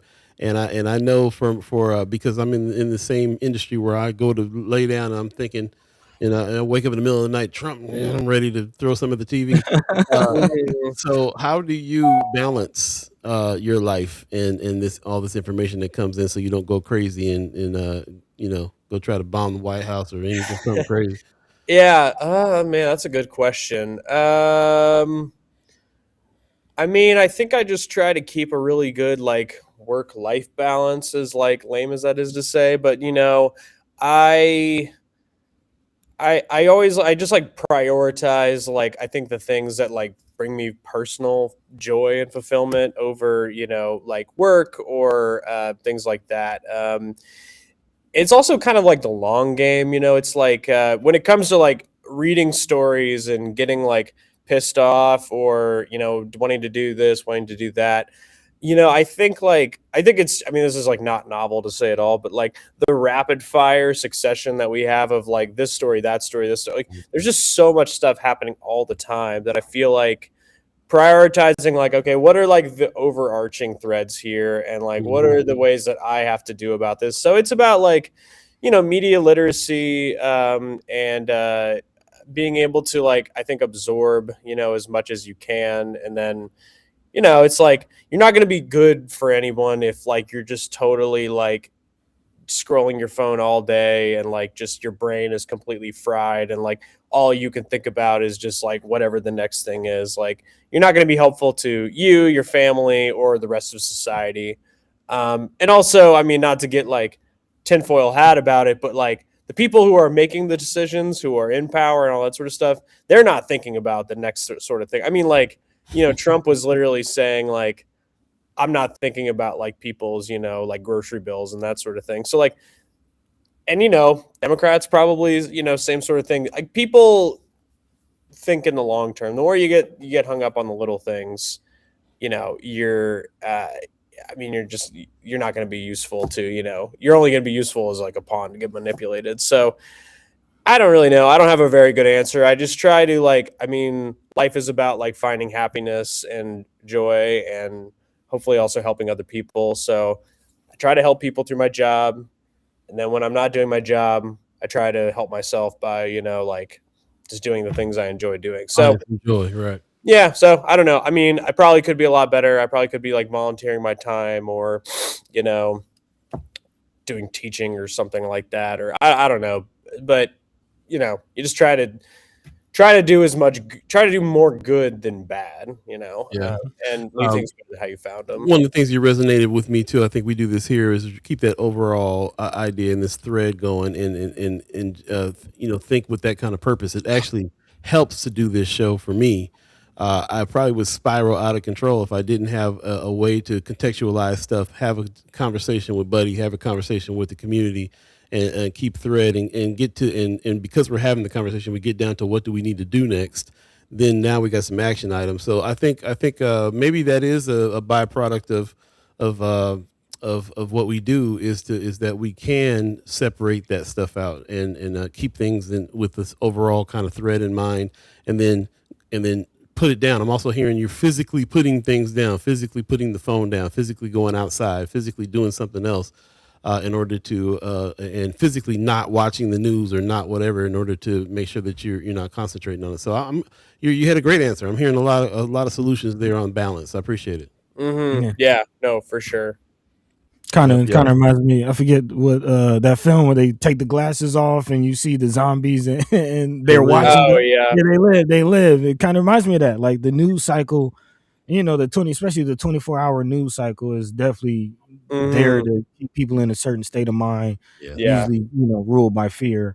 But appreciate you. That's a good movie pool. That's it is. Yeah, that's John Carpenter. A lot of people don't know. Yeah, man. Yeah, especially in the world we live in. That's hey. Yeah, we trying to put the shades on people all the time so they can see it. Obey. Appreciate it, bro. We have to have you back soon. Do us a favor, shoot us an email with a couple of the names from people in your office that we should talk to next, and so we, you know, because I can't remember nothing. So yeah, shoot me an email, let us know, and then I will bring those people on too, and talk about some of the things that they're doing. Again, please send our love to the Flatwater Free Press crew, because nobody's doing the deep dive investigative on subjects that really matter in the way that you guys are, and just really appreciate your whole team. Also, looking forward to seeing you this Saturday, Content Creators Camp. Yeah, no, I'm excited. Thank you guys for having me back again, and yeah, thank you guys for doing what you're doing. I was going to say it earlier, but I mean, I think integral to the keeping ourselves sane with everything going on is like talking about stuff with others, you know, whether it's personal issues in your life, but I mean, definitely like the way the world is, like you have to be able to talk about it with people, because that's very important to being able to digest it, picking out what matters and what doesn't, what other people think is important. So community, talking, all that stuff is very important. So thank you guys for doing what you're doing. And yeah, I will, I'll send a message to a couple people and tell them that they need to get the First Sky treatment. And yeah, we'll try to get them on ASAP. Yeah, well, actually, you'll be diving into this story from Manila here in a second. Otoe County doing some good things. We'll tell you all about it. We'll tell you all about it. But for now, man, thanks for joining us. We'll catch up with you soon. See you Saturday. And yeah, man, enjoy the rest of your day. Yeah, see you guys later. Peace. All right, always a pleasure to catch up with Baby Boy Bowling. Hey, Baby Boy, no baby no more. He's doing the big man work. Man, Real. Got his power tools out. He's doing the work, baby. He about to be Papa bowling. It's going down. Let's take a quick break. We'll come back and jump back into the conversation. 8:30 right now. If you believe in the concept of time and you're in Omaha, Nebraska, you're with us. First Sky Omaha in the morning. In the morning. That's me, Paul B. That's Buddy the God right there. We'll be right back, y'all. Stay tuned.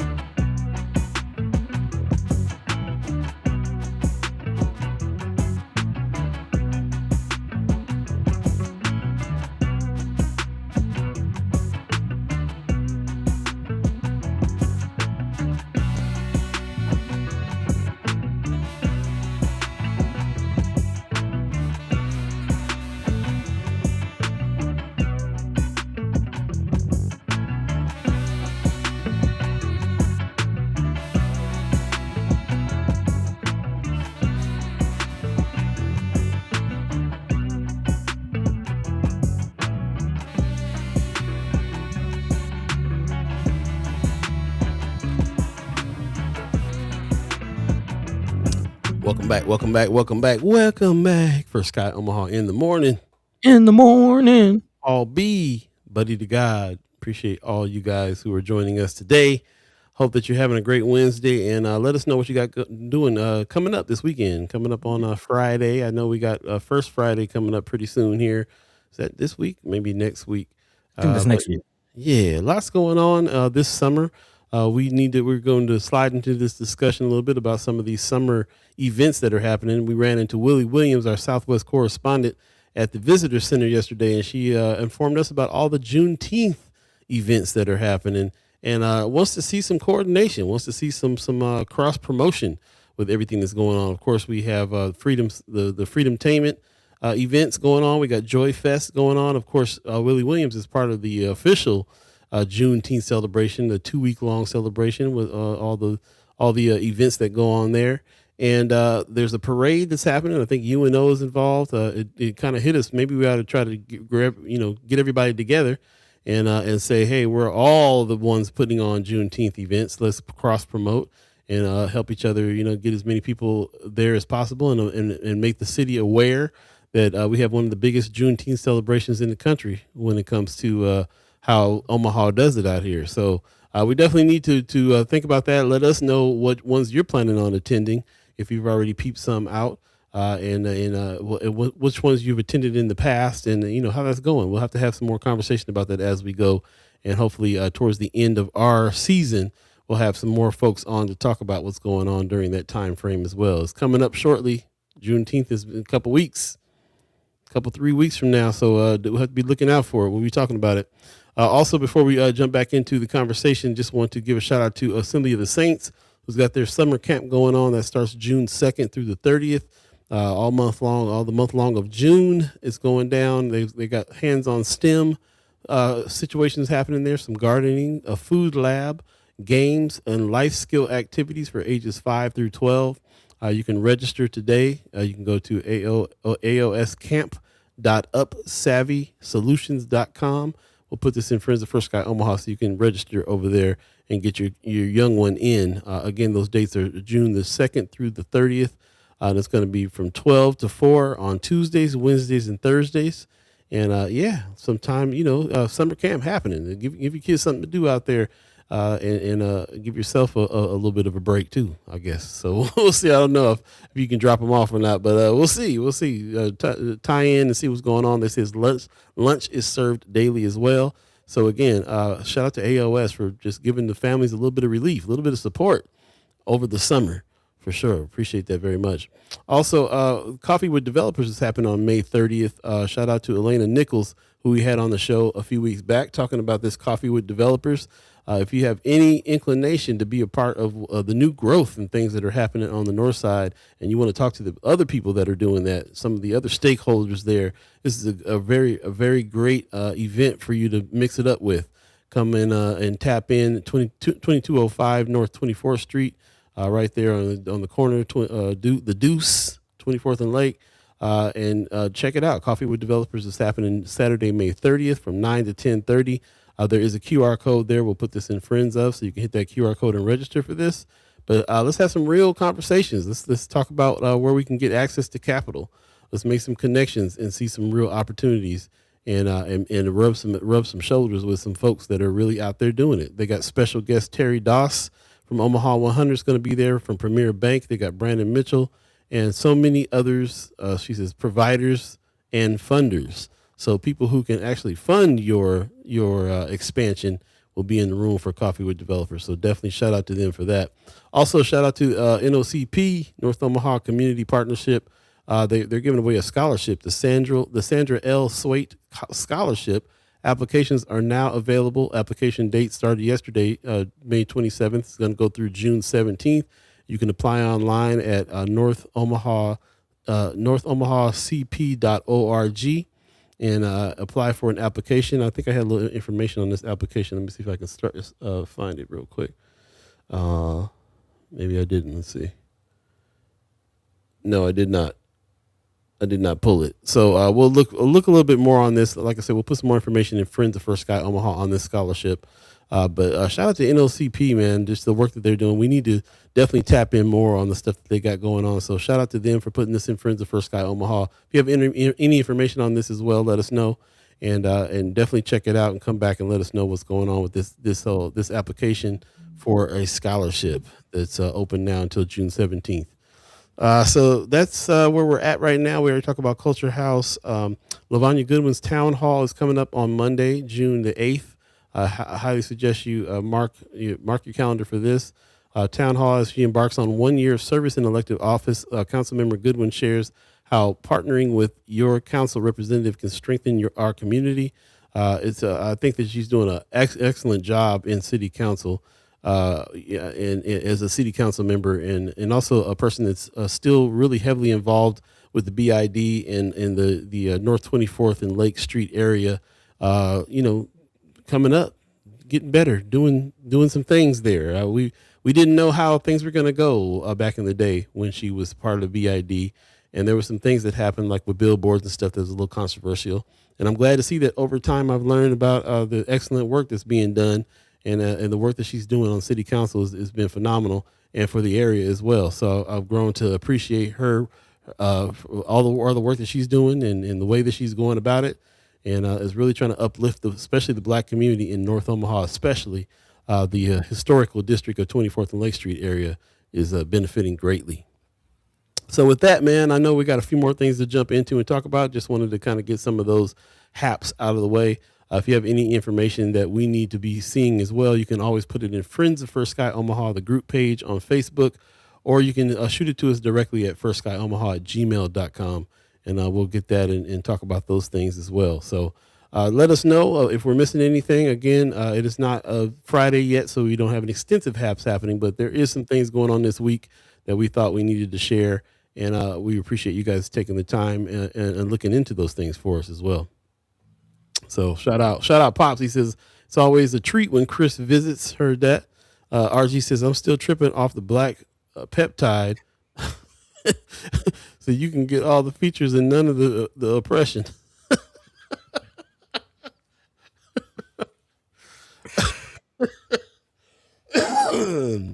That black pill. Give me that black pill. Need a tan. You don't find any old way to tan, boy. I tell you what. That's real funny. Not sure, Tony Johnson, where you can find the merch for Juneteenth in Omaha. Not sure indeed. If you find out, let us know. We'd love to see that as well. Meantime, between time, man, 8:37 right now. If you believe in the concept of time, buddy, you all right over there? Now I'm just waiting for you to toss it, man. We got some things to talk about. Okay. I'm dragging it out. I'm waiting on you. All right, what we got next? What's happening? Yeah, man, we got a lot to talk about. We're still laying out this thread of this congruence, this battle between the interest of billionaires, the environment, the air that we breathe, this energy race. It's all coming to a head, man. Of course, earlier in the episode, we talked about SpaceX and this $2.29 billion contract that they received to put down this infrastructure. And it's not just the 10,000 satellites that are now orbiting low orbit around the Earth. But of course, it's these massive data centers that will be communicating and sending data back and forth from these satellites that we have to talk about and deal with. And again, see the connection, not just between the data centers, but between the interests of these billionaires and the decline of our environment. And we'll start with this lawsuit. We've been kind of meaning to get into this, but definitely want to talk about this lawsuit that's Governor Pillen and his administration actually received. And it's interesting. This is actually coming from two formerly elected officials from Nebraska, one of which was actually the chief of staff under Governor Bob Kerry, talking about Don Nelson.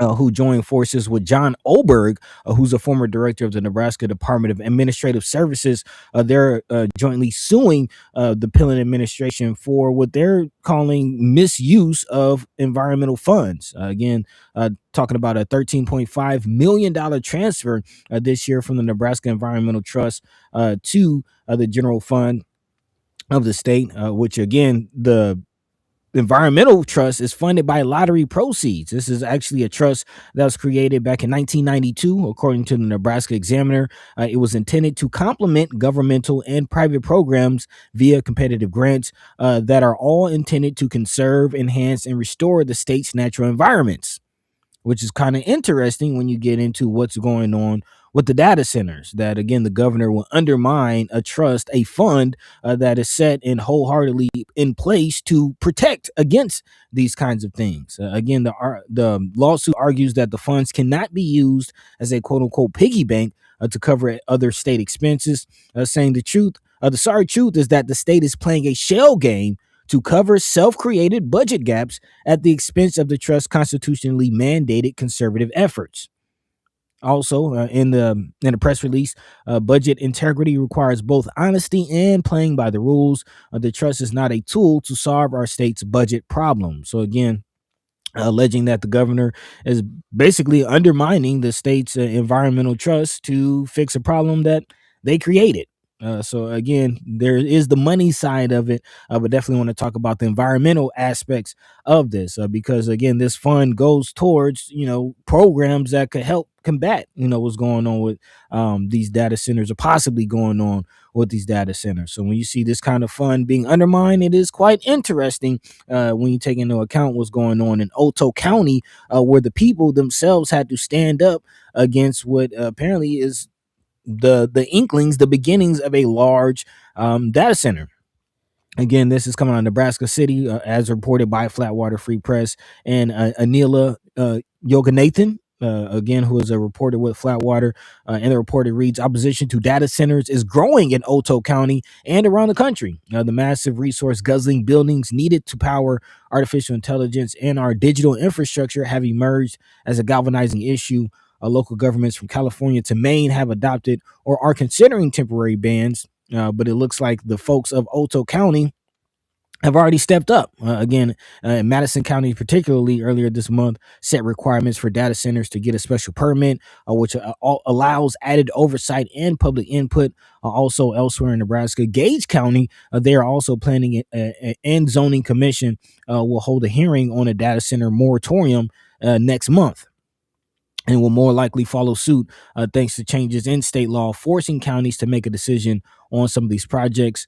In particular, John Cannon, who's the ED of Nebraska Association of County Officials, he says the goal, according to the bill supporters, was to prevent counties from needlessly delaying projects, but the law could have an unintended consequence.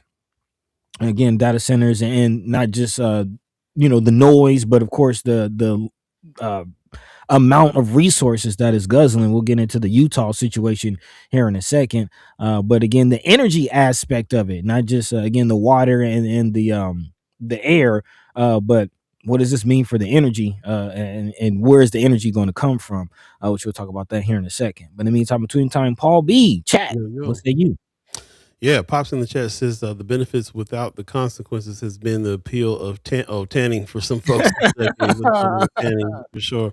Anthony Rogers Wright says we need to be careful. I bet someone a Jamba Juice that the unicameral will soon try to pass a bill that prohibits counties and cities from issuing data center bans. Yeah, I definitely feel like that is probably something's going to happen as well, especially here. And it's really interesting when you think about what this particular state and this particular governor and the thing that you were talking about earlier with that those people that are trying to sue him over using those funds as a piggy bank. When if I was him, I might be trying to divert some of them environmental funds on cleaning up some of these nitrates out of the water that it may be coming from some of his farms. Instead of acting like there's no need for this environmental money, uh, which is just kind of, it makes me think, is he a climate denier? Like where's Pillin coming from with thinking that this money, we should use this money to try to uh, you know to try to fix this deficit that we have. That's money to be used for that is kind of crazy when we got all these environmental issues out here that need to be addressed all the time. So that's kind of where my head goes with it. What say you, chat? Let us know if you if you have any thoughts on these particular items here. I'd love to hear from you on that. But I do agree kind of with what Anthony Rogers Wright is saying here about them trying to pass a bill that prohibits counties from cities from issuing data center bans. After this ban that's happening, and it's making national news, I feel like they're definitely going to try to put some protections up because they are dead set on data centers coming. We're looking at these stories as examples of what we can do to push these data centers away, solutions from other places on how it is that we could do what we can do here. So I think it will absolutely have them chime up on trying to put some protections in place so we wouldn't be able to do that. Anthony Rogers Wright also says it starts with OPPD. Notice that none of the candidates or current board members are anti-data centers. We even have some fools saying chitlins like we need data centers. Some people saying that. And again, my viewpoint on data centers, we always talk about our personal dilemmas on certain things like AI, how AI is out there, how we use AI, how AI helps business, the things that it helps, and the first arguments I was hearing out there was stop making fake versions of yourself on AI with stop using AI to have fun because these data centers are making our electric bills go up. It's messing with our water table, all the things that the data centers are doing. The argument has changed for me now. The argument is they're building these data centers for surveillance. Forget the whole you don't need AI argument. Data centers, if the data center is going to be fought, it's going to be. I'm hoping it'll be fought on a different level. On not just stop using Chat GPT, but like no, we need to understand that these are here to surveil us, and not just raising our electric bills and zapping our water, but surveilling us on top of everything else. So. Yeah, and bombing other countries. Let's just be honest on what this is about. It's definitely for me less about the PowerPoint presentations and pictures with the 5 fingers on them, like right. the 6-7 fingers on one hand. It's definitely more about this military infrastructure that I'm sure is taking up more computing power than your PowerPoint presentation. Like, yeah, they've already been testing things out where they target people based on AI. Whole schools have been blown up because they let AI do the targeting in these wars. And again, they're not hiding it. It's kind of interesting. Again, I mentioned earlier the comments from U.S. Secretary of Energy Chris Wright, as reported by Nebraska Examiner. He was recently asked a question about global warming during an event actually in Utah, which is interesting of all places, given some of the fights that they're having. But again, according to the article, he wants Americans to drop quote unquote doomster views around energy, since he said the country is entering what he is calling a golden age or golden era of energy. He says the global warming is a real thing, but it's no big deal. He says it's nowhere close to the world's top 5 or 10 problems, but it became this other mantra to preach fear and scarcity, kind of echoing some of the woke mob vibes, what they're calling the woke disease. He's saying he added that future energy opportunities should outweigh young people's pessimistic views, which is a quote unquote, again, these young folk in their pessimistic, woke global warming views. Go back They to need to sleep. stop. Yeah, go back to sleep. There's so much opportunity for energy, and misrepresentation of what we know about climate change and economics is not really happening. Don't believe your eyes, is what I'm hearing. He also went on to say, look at history, look at the opportunities in front of us. There's never been a better time to be alive. The future is going to be awesome if we believe it's going to be awesome and we make it to be awesome. So again, while he's echoing these sentiments in Utah, Utah's also getting ready and has now cleared the path for the world. I repeat, Craig, the world, largest in the world AI data center in Utah, which may dump about 23 atomic bombs worth of heat each day, according to this article from ZME Science, and will ultimately take up more power, actually 2 times the power of the state already. That's wild. That is like, try to wrap your mind around this. Again, a massive data center is coming to Utah that will take up, first of all, 40,000 acres. That's how big this data center campus will be. 40,000 acres, and it will demand about 9 gigawatts of power, which is again about 2 times the amount of power that the entire state already uses just for this one data center. What talks about the data center growing past its initial size? How much? 9 gigawatts of power. That's wild.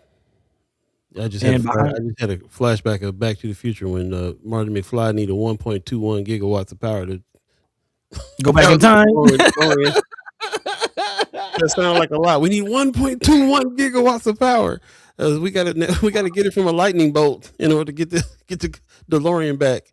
9 gigawatts of power. That's ridiculous. That's crazy. You kind of that's stupid. That's my reference, but that it is what it is. Oh, I mean, I've if you want to get I don't know how deep down the conspiracy rabbit hole some of y'all are, but I've heard some connections between Trump and Barron and time travel and things like that. So, the fact that you bring that up is interesting. It's interesting. I'm just saying. Yeah, gigawatt. That's what exactly.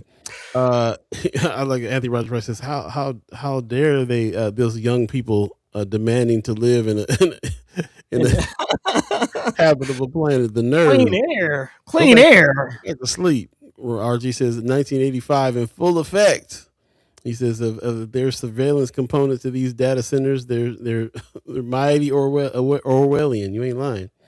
Also, Mama Guy says Trump ran on AI and data centers driving economy. Yeah, he sure did. So they don't think the centers would be built in their communities. Yeah. Anthony Rogers Rice says the one candidate to watch talking about OPPD like a hawk is environmental racist Jay Ignowski, who is the local IBEW president running for OPPD in the cycle.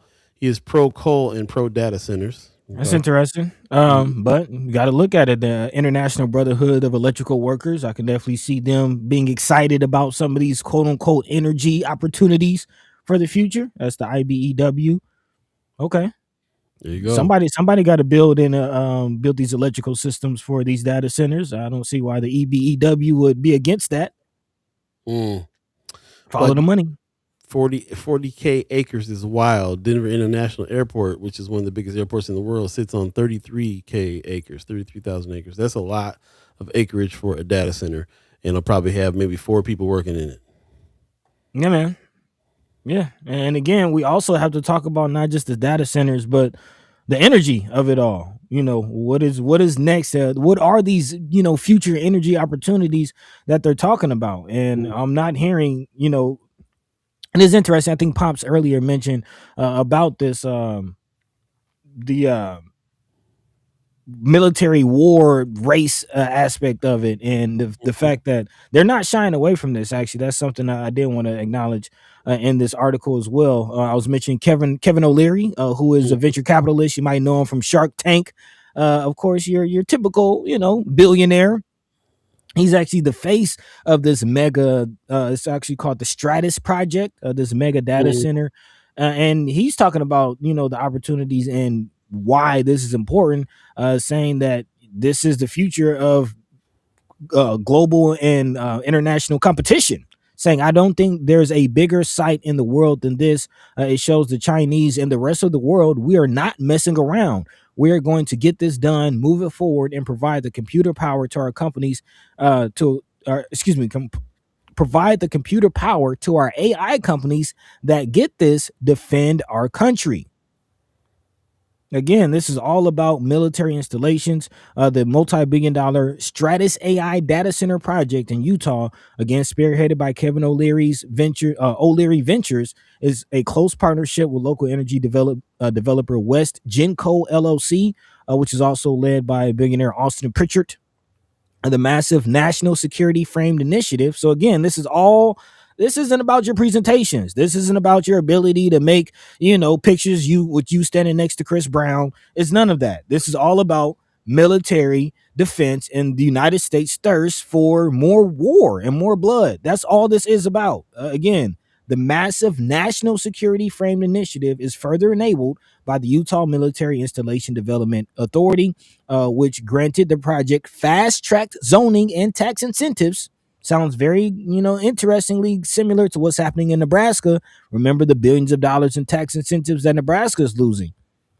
Alongside major industrial partners like Tallgrass Energy, Genseller, and Clayco, which, again, Flatwater's also reported on some energy companies from Nebraska that are also doing deals and looking to get their money from this next wave. This is where it's going. This is following the money. And, of course, nuclear energy is tied to this. Of course, we're seeing more, probably not have enough time in this last 5 minutes, but ethanol, more conversations about ethanol jumping up, which, brings Nebraska right in the middle of that debate, or whether or not more ethanol would be used in the face of some of these declining oil reserves.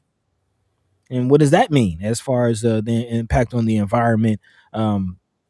Fallout from the use in these cars as far as ethanol. Is it really the safest alternative to oil? Or is, China really getting it right with this clean and green energy that they're pushing forward while the United States goes in a complete opposite direction? Follow the money. Follow the money, indeed. Good questions. Appreciate that. In the chat, Wanda Lewis is saying, or actually she's talking to Black Dynamite here. Pops is saying 9 million microwaves could be run at the same time with 9 gigawatts. 9 million. Mama God says, crazy notion that the more technology advances we become, the more we zap the earth of its wealth and resources. I mean, that's the direction it's been going this whole time in a big way. Also, RG says, so this is timely. I just happened to pop up on IG real quick and see this post from Gallup. Which, let us know what that is. I'd love to hear that post there. In that county where that massive data center is, was this chart that I just saw that talked a little bit about water quality and how they had to have some understanding the local water rights and so on and so forth. We'll put this in Friends of First Sky for Omaha for you to kind of check this against what it is that we're learning, because it seems to me like there might be some discrepancies with what it is they're trying to tout as the facts on this situation and what's really going to end up happening there. And then I posted this picture of that environment there, what it is they're trying to build in that area. A lot of acreage for this situation here, this massive data center that's supposed to be coming. And it's almost like a race. I feel like, like I said earlier, Elon Musk and them it's rumored that they're trying to build data centers out in space. And so it's almost like a race with the folks that are trying to do it here on land. And again, they'll probably end up working hand in hand, because really it is for defense and surveillance a bit more than anything else. They don't need a data center that big. I can run a large language model on my computer at home. We don't need a data center that big for just us messing with ChatGPT, bro.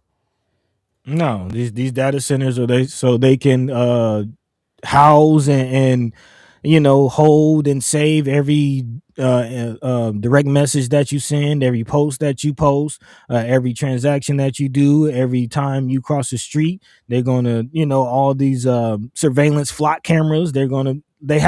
All this stuff has to be housed and managed somewhere. That's what these data centers are for. It's not, I can keep repeating it, man. This is what this is for. All this infrastructure is for the Terminator. That's where we're going. RG said the study from Gallup says a new Gallup survey finds that 71% of Americans oppose constructing AI data centers in their local area, including nearly half who are strongly opposed. Concerns range from environmental impact and energy use to rising local utility costs. And again, that's been the argument. They put these surveys out, and this is what people think is the real reason, the real problem. This is what I was thinking the real problem was a month ago. The rising electric bills, the way that it's affecting the water, the way that they're bringing these mass data centers to our area that doesn't provide any jobs that they were trying to promise it would provide. That's not the issue anymore for me. These massive data centers are here to wage war and surveil us. It's pretty inconvenient that my electric bill has been raised, but that ain't the reason why I need to oppose the data centers right now. That can't be the only thing we know, because you got no fire, no energy behind that when that's all we're talking about. There's already data centers here. They're trying to build 3 more in Omaha. So again, we got to get the narrative straight here.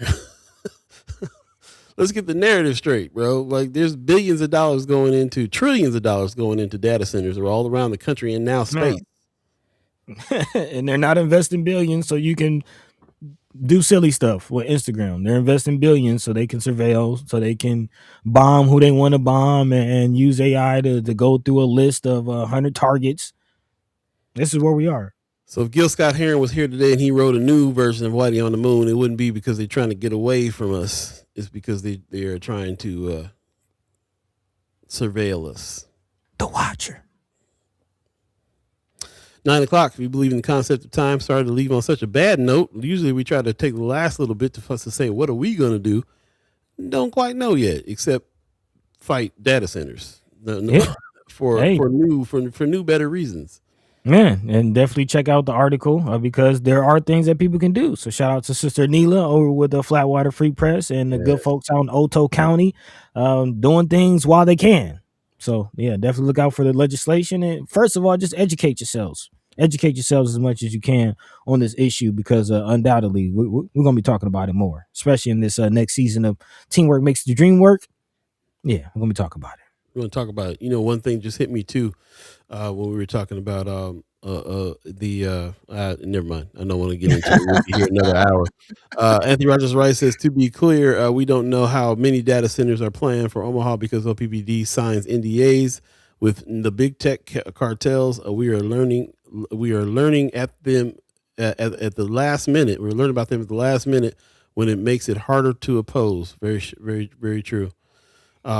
Also, Mama God says, but they want them to be built. So again, that means the support is contingent upon building in any neighborhood that I do not live in.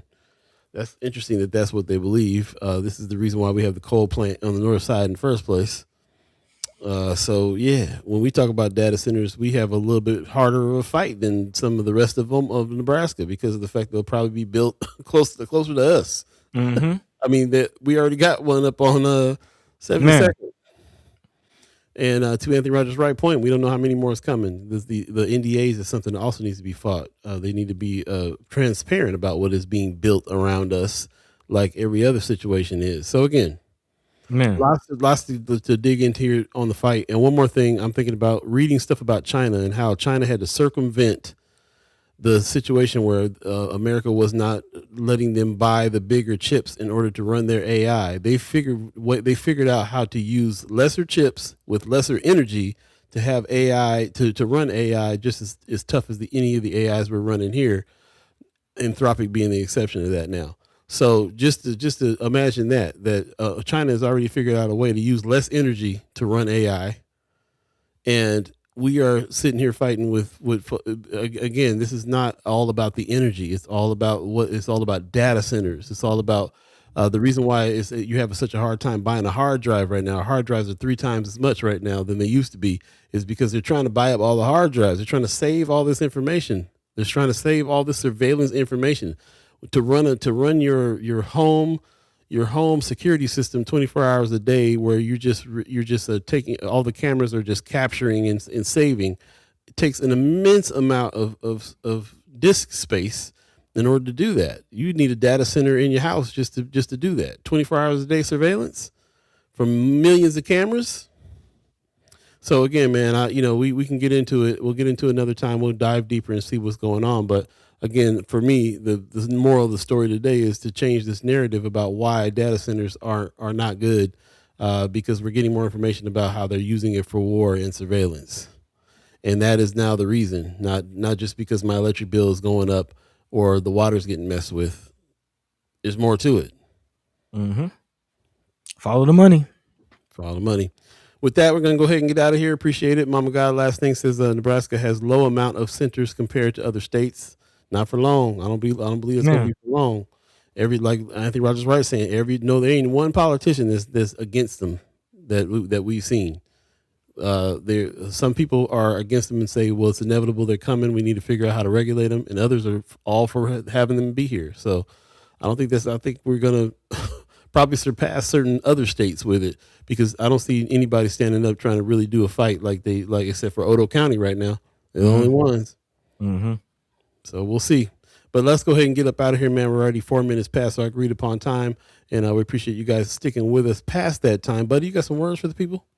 Yeah, man. Big shout out to Chris Baby Boy Bowling taking the time to speak with us today. Definitely look forward to seeing you on Saturday. And of course, big shout out and much love to all of you, the chat chimers, ghost listeners, first time listeners, last time listeners, just the people, man, the folks. We appreciate you. We love you. We thank you.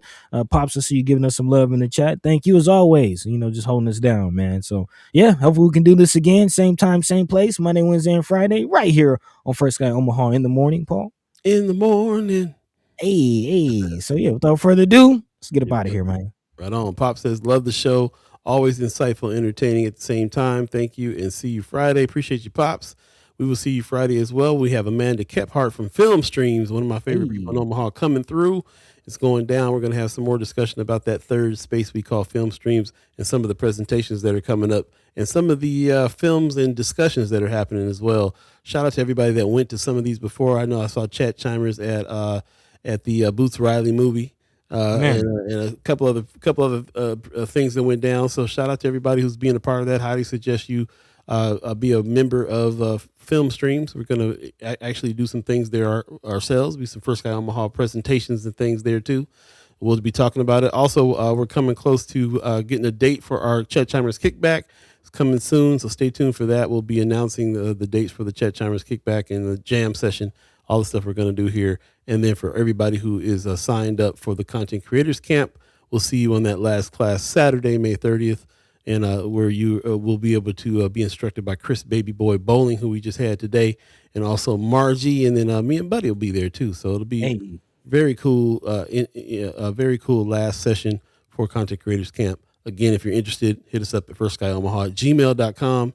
And we appreciate it. Shout out to all the members of the channel as well, the $10 people, the $25 people, the $50 people. We still need more members to join in order for us to sustain this. So please, if you're so inclined, go to firstguyomaha.com, hit the join button, and become a reoccurring member of the channel as well in order for us to keep this going. And if you have advertising for any of your businesses or events that are coming up that you would like us to engage in as well, hit us up, firstguyomaha@gmail.com. We'll send you a rate sheet, do some business with you. And also that's a great way to help us expand what we're trying to do here with the journalism. So shout out to everybody who joined us today, all of our chat chimers, ghost listeners, and everybody who contributed. Shout out to the Umaha tribe elders for allowing us to be on this land and speak while we're here.